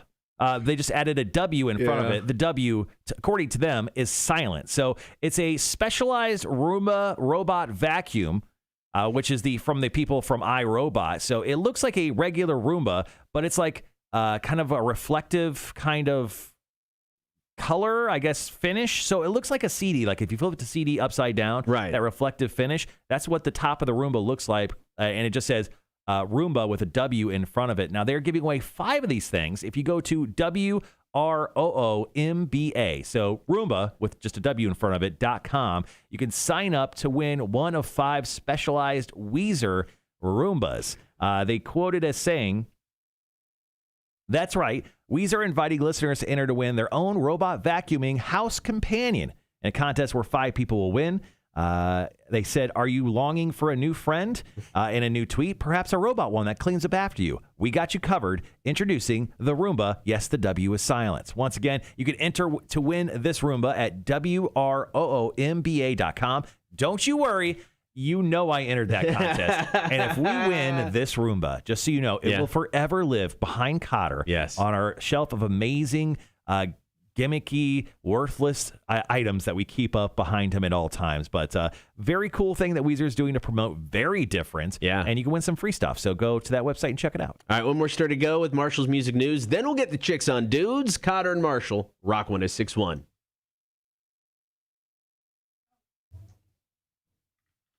Oh, I'm entering too. Right now. Hell yeah. I'll be right back.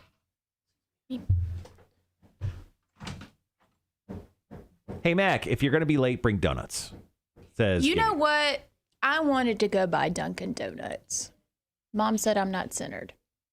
So I'm Oh, we'll center you. going to let you do that. There you go. Well, there you go. I love that Mom watches every single week. I send her the link every single week. Perfect. Yes, yes. Charles says, hey, Mac, what I always say to my guys, if you can't get here on time, just get here whenever you can. I blame traffic both ways that I could have gone. To be clear, yeah, Mac did give me a heads up that she was going to be late. Gibby says, hi, Mac's mom. She says hello in spirit. Hello in spirit. Mac did send me a text message like with a picture of her stuck in traffic, and she said, stuck both ways, be there at 9:08. That's how I imagine you say. Okay. I'll be there at 9:08 a.m., Marshall. Say slanging. Slanging. Yeah, slanging. It's Team Slanging and Banging. That's what Team Marshall has an AKA, also known as Team Slanging and Banging when it comes to this Axe promotion we're doing. So, do you love it? Yeah. Yeah. You gotta add the accent. Yeah, slanging and banging. Yeah. Exactly. It's gonna be fun. I can't wait for that.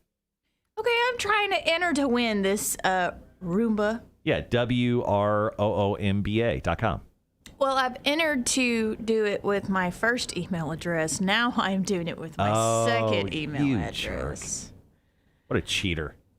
Just let karma take over. 2 different zip codes. Savannah traffic troubles caused by troubled Savannah drivers. Says Charles, the guy that watches our live stream while driving, which we appreciate, but could be an issue. Can I just share that I think it's very, and I don't know if it's because they were on their phone or if they were just being rude, or maybe it's just that they just can't drive. But I was trying to get into the turning lane to make a U-turn because that way was a little bit faster than the initial way I was trying to go. You have 2 car links in front of you. What are you doing? Yeah, those people annoy me. The people who sit in traffic, but they keep like enough room for a semi to move in front of them. Yes. Yeah, I don't understand those people.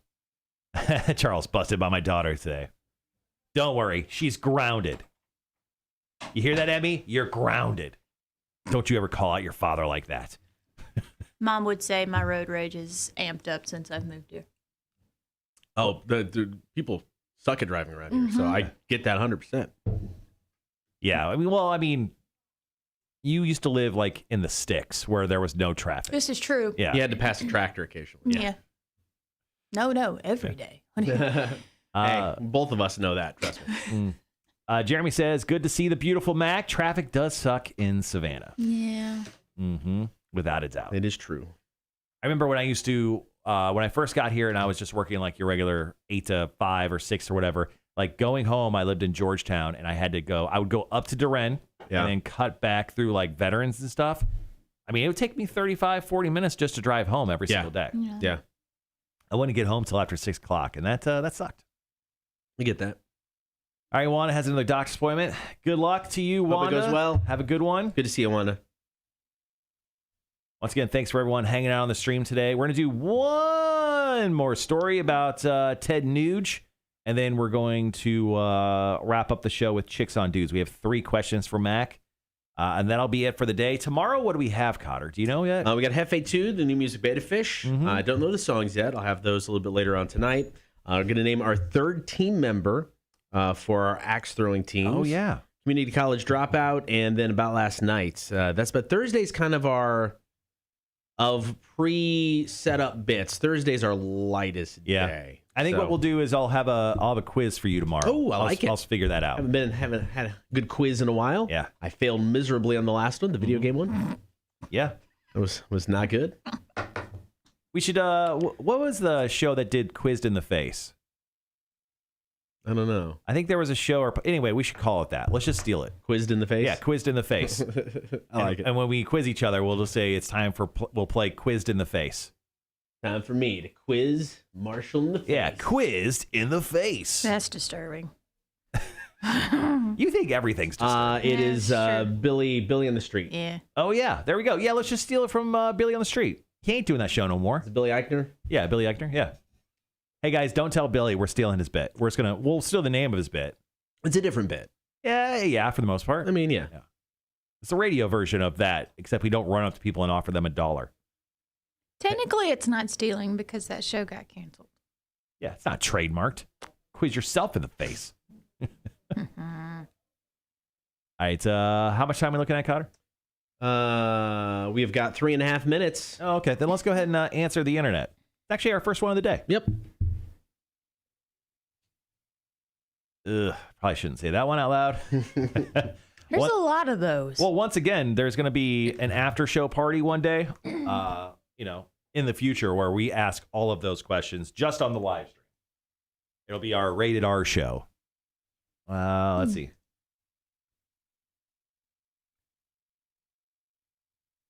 This one's super easy. Guys, would you rather date a girl who loves sports or hates sports?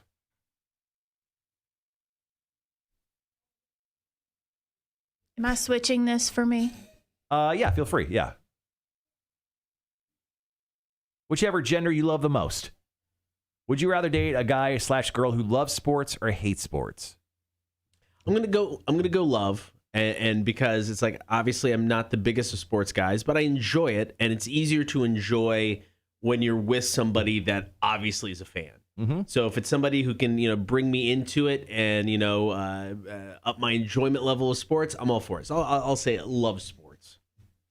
Yeah, I'm gonna go love. I mean, if they didn't like it, that would be a bummer because I love sports as well. Right. But if it was the other way around, I would probably prefer if that person maybe didn't love it because then we wouldn't have to be stuck watching games and see them emotionally destroyed. Like my wife sees me every time the Bears lose. Yeah. We could just go out and actually enjoy our lives on the weekend. So, yeah, I mean, I would say I would want a girl who would also love sports because I love sports. Yeah. But if it's the other way around, I would want them to be on the same level as me just so I wouldn't have to spend weekends, Saturdays, Sundays, Thursdays, whatever, watching my favorite teams lose. I get that. Couldn't there be like a happy medium option? No, Mac, it's one or the other. Okay, if we have two TVs, yeah, I would be okay with dating a guy that loves sports. Yeah, and 92% of Barstool readers chooses love sports. Yeah, I get it. But it's Makes sense. Barstool. It's Barstool Sports. Yeah.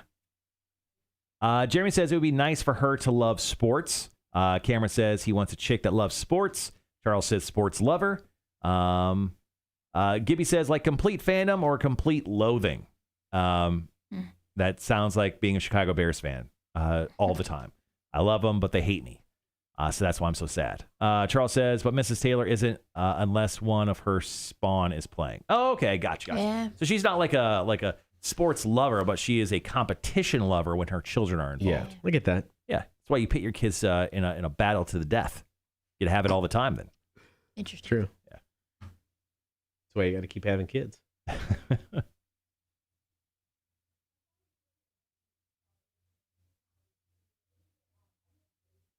Okay, so we'll knock out the first two Chicks on Dudes in the first break because the third one is girthy. Right, Mac? So the third one is quite long. So do you want to do just the first two? Because I think the first two are kind of simple. Yeah, that's fine. And then the third one I'll do. Okay. And then we'll go from there. All right. We got one more music news story, right? Yeah. Perfect. All right, be right back, guys.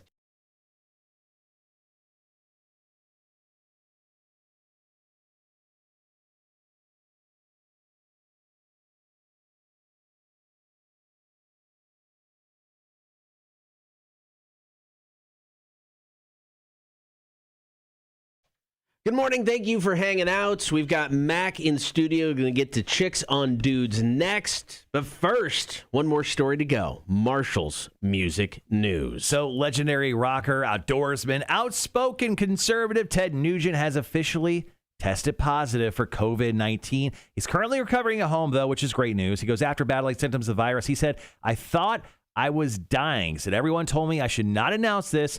I've had the flu symptoms for the last 10 days. I just thought I was dying. It's a complete cluster F. He said he's been around for a long time, 72.4 years to be exact, and it's been quite the adventure. He goes, I've never been so sick in my life. I could barely crawl out of bed, and I'm not looking for sympathy. I'm just trying to share a medical emergency during a global medical emergency, and that's the Nugent tribe that this guitar-playing fool is doing the counterpunch to the COVID-19. So he is officially tested positive, and it seems like he is recovering from it. I mean, he's 72. I mean, but I mean, he seems to always kind of kept himself in decent shape. Yeah, he seems like somebody who would definitely be healthy and in shape. Yeah, so kudos to Ted Nugent for kicking the COVID-19 ass. Yes, Ted Nugent, depending on how you want to look at it, and overall, is crazy. He's known as the madman, right? So, I mean, he's a little wild when it comes to his takes. No matter how you feel about him, I'm just glad Ted Nugent is okay, because he is quite the gem. I mean, life would not be the same without Ted Nugent. Have you ever seen Ted Nugent in concert? I mean, I've seen concert footage, but I've never seen him live myself. He played the Heart of Illinois Fair many years ago, and I went to it, and it's everything you want a Ted Nugent concert to be. It's just bat crazy. He's running all over the place. There were bows and arrows involved. It was epic. I could probably expect it. Yeah, I get that. All right, coming up next, we are going to get the chicks on dudes. Mac in studio. It's the Cotter and Marshall Show. Here's the Black Keys. Rock 106.1. Yeah. After the song. Wrong dude, sorry. I got one called Chicks, and I got one called Dukes. We have Dude of the Week death match. Then we have Chicks on Dudes. So much dudes in this room. Okay. Okay. So is your mom watching right now? What's Margaret up to? Well, she had to have been, because she said you're not centered. Oh, okay. Well, you're centered now. Yes. She has. Make sure her daughter looks good on camera, Marshall. What am I, her makeup artist? Kind of. She came in with the glasses. I thought she was hungover. I did too. I'm like, I was like, I'm going to prove my theory. I do have a headache, but it's allergy related. Yeah, sure. Proves the story. Younger, can't handle it as much. I'm also allergic to large mass quantities of liquor. Charles says, seen him 3 times. Uncle Ted puts on a great show. It was a great show, man. I just remember the old school, when he had the Fu Manchu, which was like, if you look back at early James Hetfield and then Ted Nugent back in the day, I think they look way too alike. I get that. Yeah, the long hair, the giant Fu Manchus. Ted, I want to say, back in the day, didn't he wear basically a white unitard? It's the really tight pants, and it was I don't know, maybe white suspenders. I don't know, but I feel like that's a trap Google. I'll Google it. I'll do it. I'll do it. Trying to trap Google me there where something comes up I don't want to see, so I ain't doing it. Mom said I am. You are what? Hungover? No. Oh. She said I am watching. Oh, she is good. Oh, here we go. Thanks, Mom. Just a nice text. Y'all make my morning commute like therapy, so thank you. After 25 years in the restaurant industry, I retired, blown out knee. Now I help run the family daycare at 2-year-old toddler teacher. Oh. You guys got me home laughing at 4, but you saved me from killing kids at 7. Much love. Y'all rock. Hey, yo, did we just save kids' lives? I think so. I think so. You're basically heroes. Yeah. That's funny. Oh, dude. Mama Cita just won up Charles. So Charles is like, dude, I've seen Nugent 3 times. Great show. Sandy goes, seen him 4 times. Always kicks ass. Dude, I think you guys are going to fight. I would love to see an arm wrestling competition between Charles and Sandy. Charles, dude, the man is a beast. He wakes up every single morning at 3 a.m. and works out for an hour.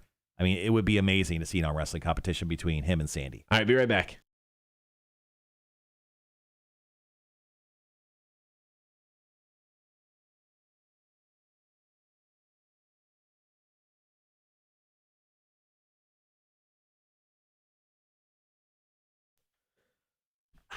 Good morning. Be sure to get the stream, Facebook, YouTube, and Twitch. Like, follow, and subscribe. Now joining us in studio, only 10 minutes late today. I mean, we had to push an entire segment back. We did. And then forward. There was juggling. We were juggling things in this hour. Technically, I say she's 28 minutes late. No.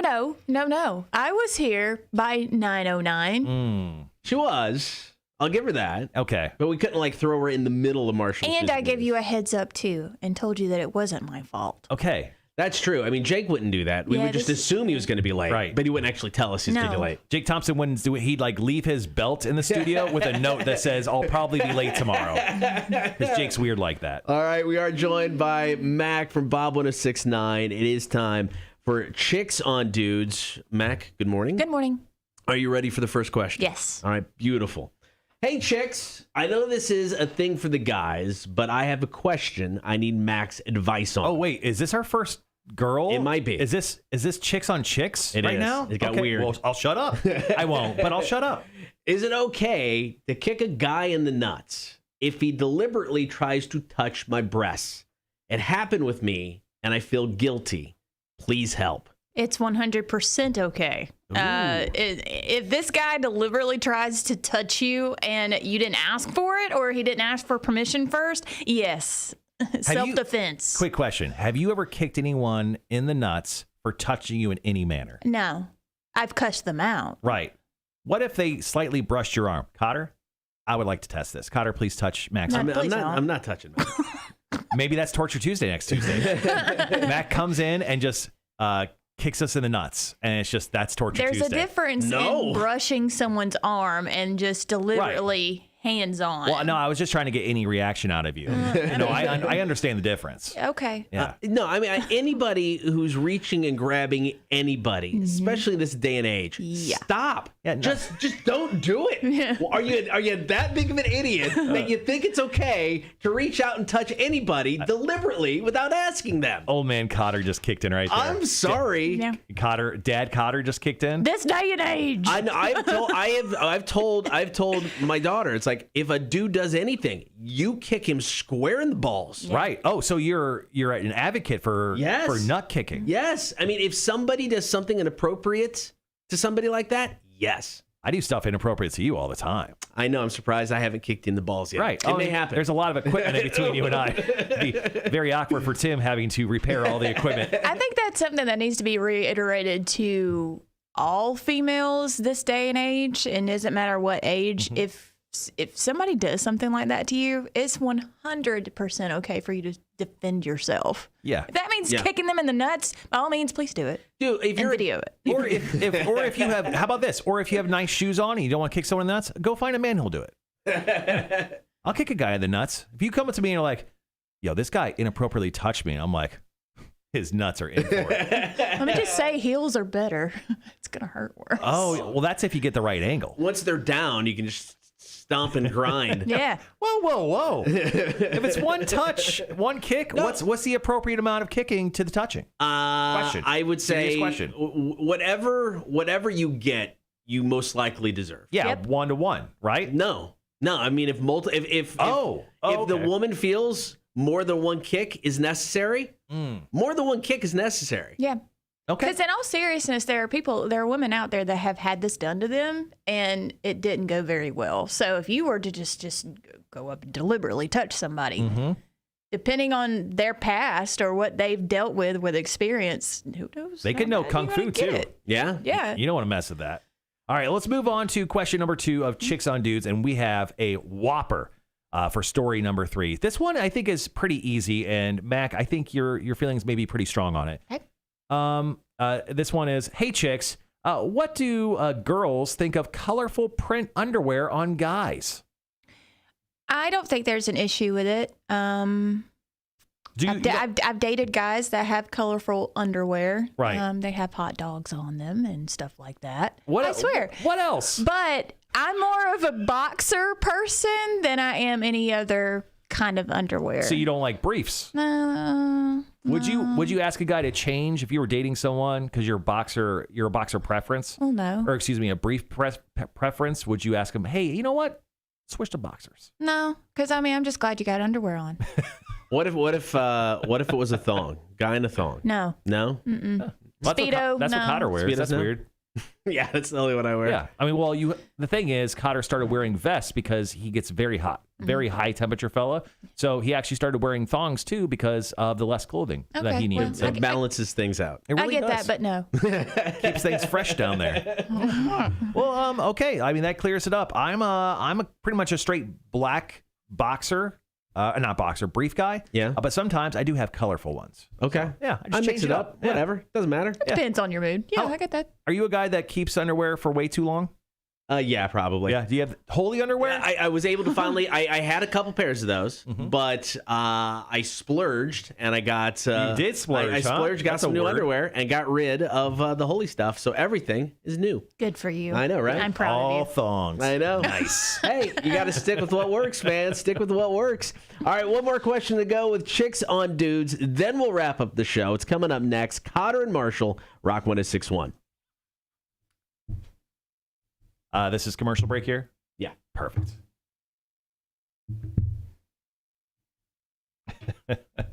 I have people text messaging me for Chris says, you know why? Haha. Remember the movie where they sucker punch the guy in the balls? I don't know. I had a friend just message me. Oh. There's a lot of those. Yeah, there is a lot of those. All right, so one more question left for Mac. What is today? Today's Wednesday? It is. National Random Drug Test Day. Oh, it's today National Drug Test Day? Uh-huh. Oh. Random drug, like call it random, but I mean, it's the day after 420. Come on. Oh, okay. Gotcha. Did you celebrate 420? Did you get high? I did not. Well, you have the vaporizer. I just thought you were getting high all the time. Well, that's not, I mean, it's not CBD or anything. It's straight up nicotine. Oh, okay. There's a difference. Mm-hmm. Okay. What age did you start smoking? 11? I just feel like if No, you I was actually in Alabama or wherever you're from, I just feel like I was 16.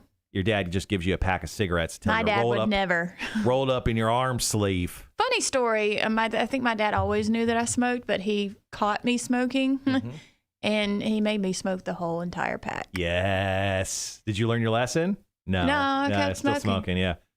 Actually made you more addicted. I probably took a day break, but then after that, I went back at it. Or you're jonesing so bad after taking a day off. Your dad's coming in to visit you, yeah? Yeah, mom and dad. They're going to be in tomorrow afternoon. So you've lived here now for 3 months, 4 months? Yeah. How many times have you seen your parents since? Every other week? Oh, no. I try to make mom either come. This is dad's first time back since helping me move back in January. But I've gone back home at least once a month. Now there was 1 month where mom came down and I didn't go back home. Okay. But I feel like you've seen your parents every other week since you moved here. no, I talk to them every day. Yeah. No. I just feel like mom and dad are still very attached to you. And It's you have the other way around. I'm very attached to them. Well, you have a brother as well, right? Yeah. And they don't care about him, right? He never shows up. They care very much about me. Oh, okay. You're just saying that? No, I know. I feel like you're the favorite. Are you the favorite or no? Don't do that. Come on. I mean, I don't know. every sibling knows the favorite. Cotter has a favorite child. He won't say it on the stream, but he'll say it off the stream. I'm waiting for her to text me the answer. She did say, by the way, he remembered my name, ... Love Marshall. There you go. I love Margaret. Your dad's name? I don't think I've ever met him, so I don't know his name. Greg. Yeah. Okay, I get that. Yeah. Yeah, I think without a doubt, you're probably, I mean, you're the baby. Mm-hmm. You're the baby. You're the girl. You're the favorite. So funny story. My mom didn't want a second kid, I guess, because my brother was just that horrible. But then my dad talked her into it. And so, but now I'm a mom. I'm a mama's girl. I used to be a daddy's girl, but now it's just, So you switched allegiances. That's why he doesn't like you. Yeah. That's why he's only came here once to see you. Yeah. Actually, he came here once to say goodbye to you. He cried. He did? He did. That's because I was crying, though. He wouldn't have cried if I wasn't crying. He probably just some dust flew in his eye. That's the first time I've ever seen him cry, too. It was very scary. I don't like it. Yeah. Well, damn it. Another reason why I don't need to get married. You'll probably cry that day, too. Oh, Jesus. Greg, stop crying. That's the thing. We're just talking about your parents. I can't ask that question. I can't ask that question. All right. Okay. This is the world we're living in. I can't ask that question. I'll tell you what, guys. We're going to have such a great show when we do our Not Safe for Work show. Is it weird to put on a team shirt to watch a game at your house? No. No. Not at all. Absolutely not. At your own house? Yeah, at your own house. No. Yeah, like sit home, watch the Falcons game. Go for it. Put a Falcons shirt on. Suit up. But it's just for you. But literally, care. no one's coming over. It's just you. Yeah. You're drinking beers. You You're can't watching tell the me game. you've never put a Bears. Oh, I have 1,000 times. Yeah. No, I'm just asking the question. No, I think it's perfectly fine. Yeah, 87% of Barstool readers said no, it's not weird. Really? Oh, no, it's not weird. No, yeah. Okay. Is it weird to put on a team No. shirt to watch a game in your house? Not at all. Especially if you're in selfie mode. That's a girl Red thing. says I always wear my team shirt while watching my games. Yeah, my teams. Yeah, I got nothing wrong with that. I made special Cotter and Marshall show underwear just so I can wear during the show. Here we go. That's interesting. I know, right? Guess where your face is. What's up? Oh. I'm guessing right at the poop shit.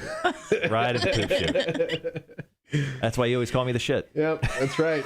You are the shit, Marshall. I am? Hey, dude, that's the nicest thing you ever said to me. All right, so we got about 3.5 minutes. Come back in, final break, wrap up the show. Be back tomorrow. What's on the show tomorrow? Hefe 2, team member number 3 in our axe throwing team. Are you smarter than the community college dropout? Also about last night. And then we've got I'm getting quizzed in the face. How do you become a part of this axe throwing team? It's pretty easy. You go to the Rock 1061 Facebook page. At the very top is a post pinned. It has an axe, a picture of an axe that says for life. You just go into the comments. You say which team you want to join, Team Cotter, Team Marshall. You can also be impartial and say, I want to join either team. But we love it when you show us love. But you could choose one of us, and then we randomly choose what we think is the best people for the job. So we've just been choosing people who've written down some incredible things about us. Essentially, it's an ego stroke. If you stroke our ego very well, there's a good chance we're going to pick you on our teams. Interesting. Yeah. I'll keep that in mind. Phil goes, yep, I put them on, the jerseys, and then throw them off in disgust. Dude, there's a story of there's somebody who used to work here in sales. Her husband and her are huge Georgia Bulldogs fans. I mean, stupid. I mean, they don't like Florida fans coming to their house during a game because things get ugly. Yeah. You know, that bad. So her husband was wearing a Georgia like jacket, and Georgia was getting the crap kicked out of him by Florida. He got so mad, he took off the jacket, tried to like rip it. He was mad, tried to tear the jacket up. Couldn't do it. Decided to throw it down, and he pissed on it instead. In his own house. I know. It's the weirdest thing. But yeah, so there you go. I'd do that. But I'm not a Georgia Bulldog fan, so it'd be easier for me to do it. We need to get into the discussion about how horrible team fans are. Because, you know, Alabama's got some. Auburn's by some, you mean all, right? No, Alabama's not as bad as Auburn. Auburn's got some pretty bad fans, too. Gibby says, when I used to watch sports, I'd wear the jerseys home and away. Damn. Phil goes, do you guys do this, or is it just me? If my team loses, whatever shirt or clothing I have on in my head, I'm like, well, I can't wear this for a long time. Yeah, I do the same it's thing. superstition, man. Yeah. I don't do that. I'm such a terrible Bears fan that I've refused for the past 3 years to purchase Bears like merchandise, like new stuff, because I don't believe in the team. I don't believe they're good. Right. They had one season they were 12-4, and I almost bought some new stuff, and I'm like, one more season, and then they were 8-8, and they were 8-8 again this year. So once again, I almost refuse to buy anything new, so I have to keep going back to my old stuff. Yeah, I get that. Gibby says, everyone says Eagles fans are the worst. Charles says Tennessee fans are the most obnoxious, period. But speaking of new Bears swag, I mean, you're getting a Dalton jersey, right? No, I'm not getting an Andy fucking Dalton jersey. I'm not wearing Bear stuff again. Well, until the season. But more importantly, I'm not gonna wear it. I'm not gonna wear it until I don't know. You'll wear it, but I'm not gonna be happy about it. Yeah, I'm not gonna be happy. Jake was really excited about the new Burrows jerseys the other day. The new Bengals jerseys suck. I'll say it. I didn't see them. They're like one color, and they put two stripes on the shoulder. Like, check out our new jerseys. I'm like, those are somehow worse. All right, guys, be right back. Final break.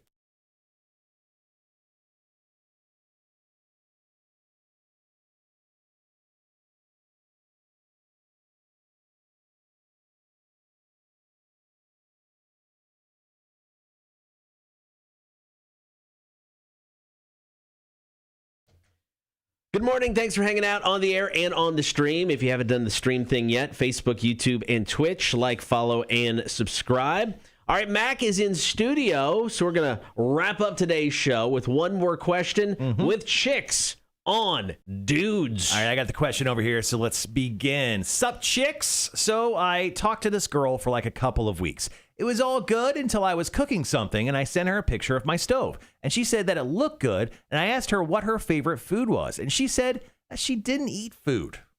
I just said, haha, I thought it was a joke. Now, this isn't some little skinny girl, you know. Obviously, she is eating something. I mean, I adore big girls, so no offense. So I just said my favorite was mac and cheese, and she said she is allergic to dairy and gluten.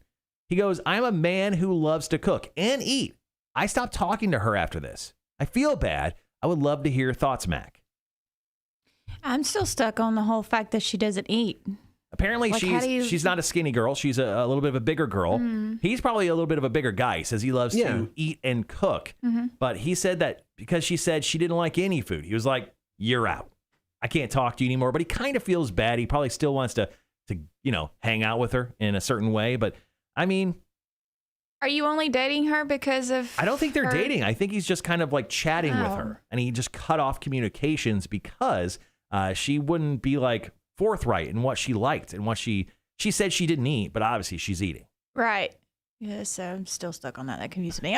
Anyway, so I don't necessarily think you shouldn't feel bad. I say that because see, that's weird. The area between talking and dating is so weird. But I mean, if you're ultimately we should give that time period a name.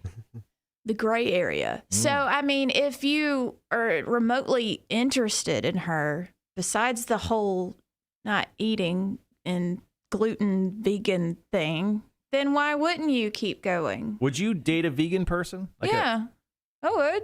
Yeah? Yeah. You're just going to have to sit there and watch me eat red meat, though. That's your problem, not mine. Right. I don't know. This one seems a little weird. I understand why he feels bad because he cut off someone that he was talking to. But also, she wasn't exactly forthright.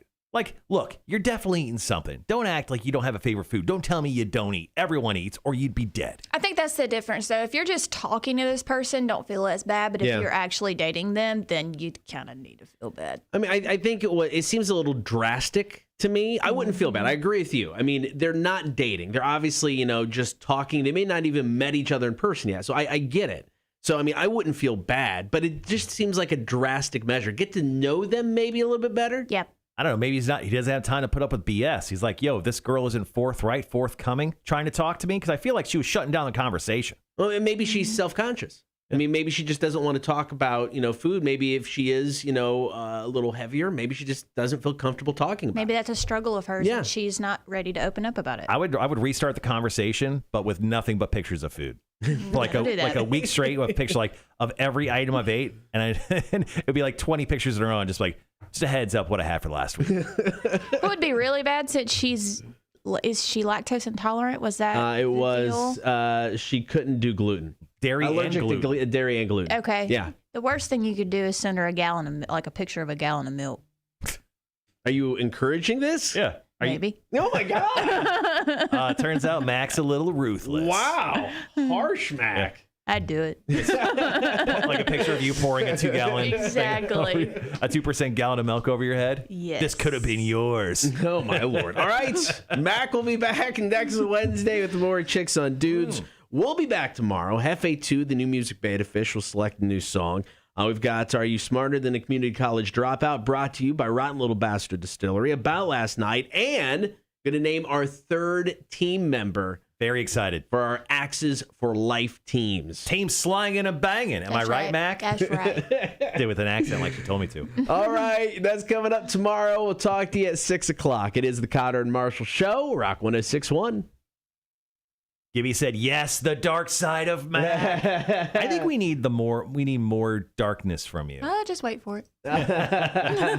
She's getting more comfortable in this role. That's true. All right, ladies and gentlemen, have yourselves a great day. Charles says back at the Spy House, chat in the AM. Absolutely. We'll talk to you guys tomorrow. Cotter ran down everything we have going tomorrow. Yeah. I'm going to quiz Cotter in the face tomorrow. It's going to be a lot of fun. All right, you guys have a great rest of your day. I see you guys. Peace.